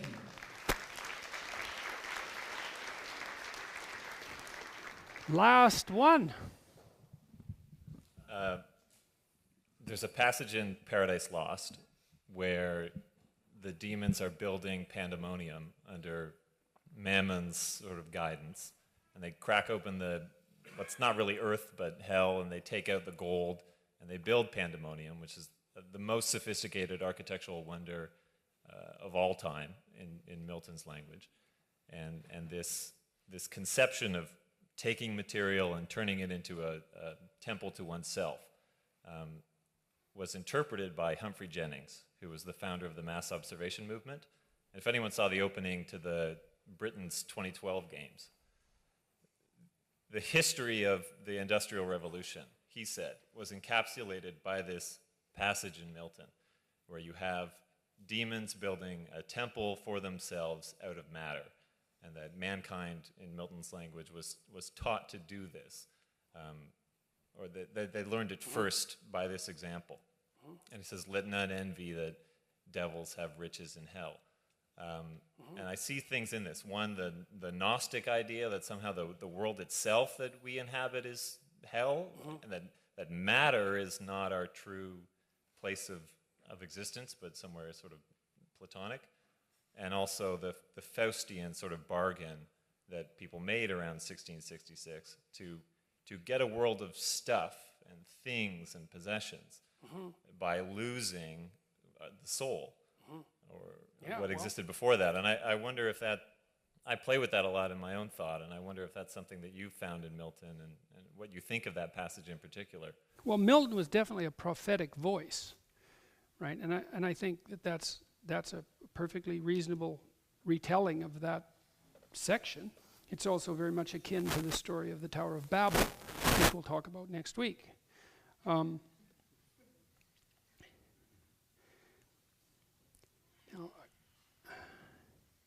See, the problem, God, it's so complicated. See, one of the things that Jung said about the transformation of the first millennium of Christianity into, let's say, the second millennium of Christianity was that Christianity had promised something like redemption, universal redemption from suffering, maybe in the afterlife, but that was kind of a cop-out, let's say, because it didn't really solve the problem of suffering here and now.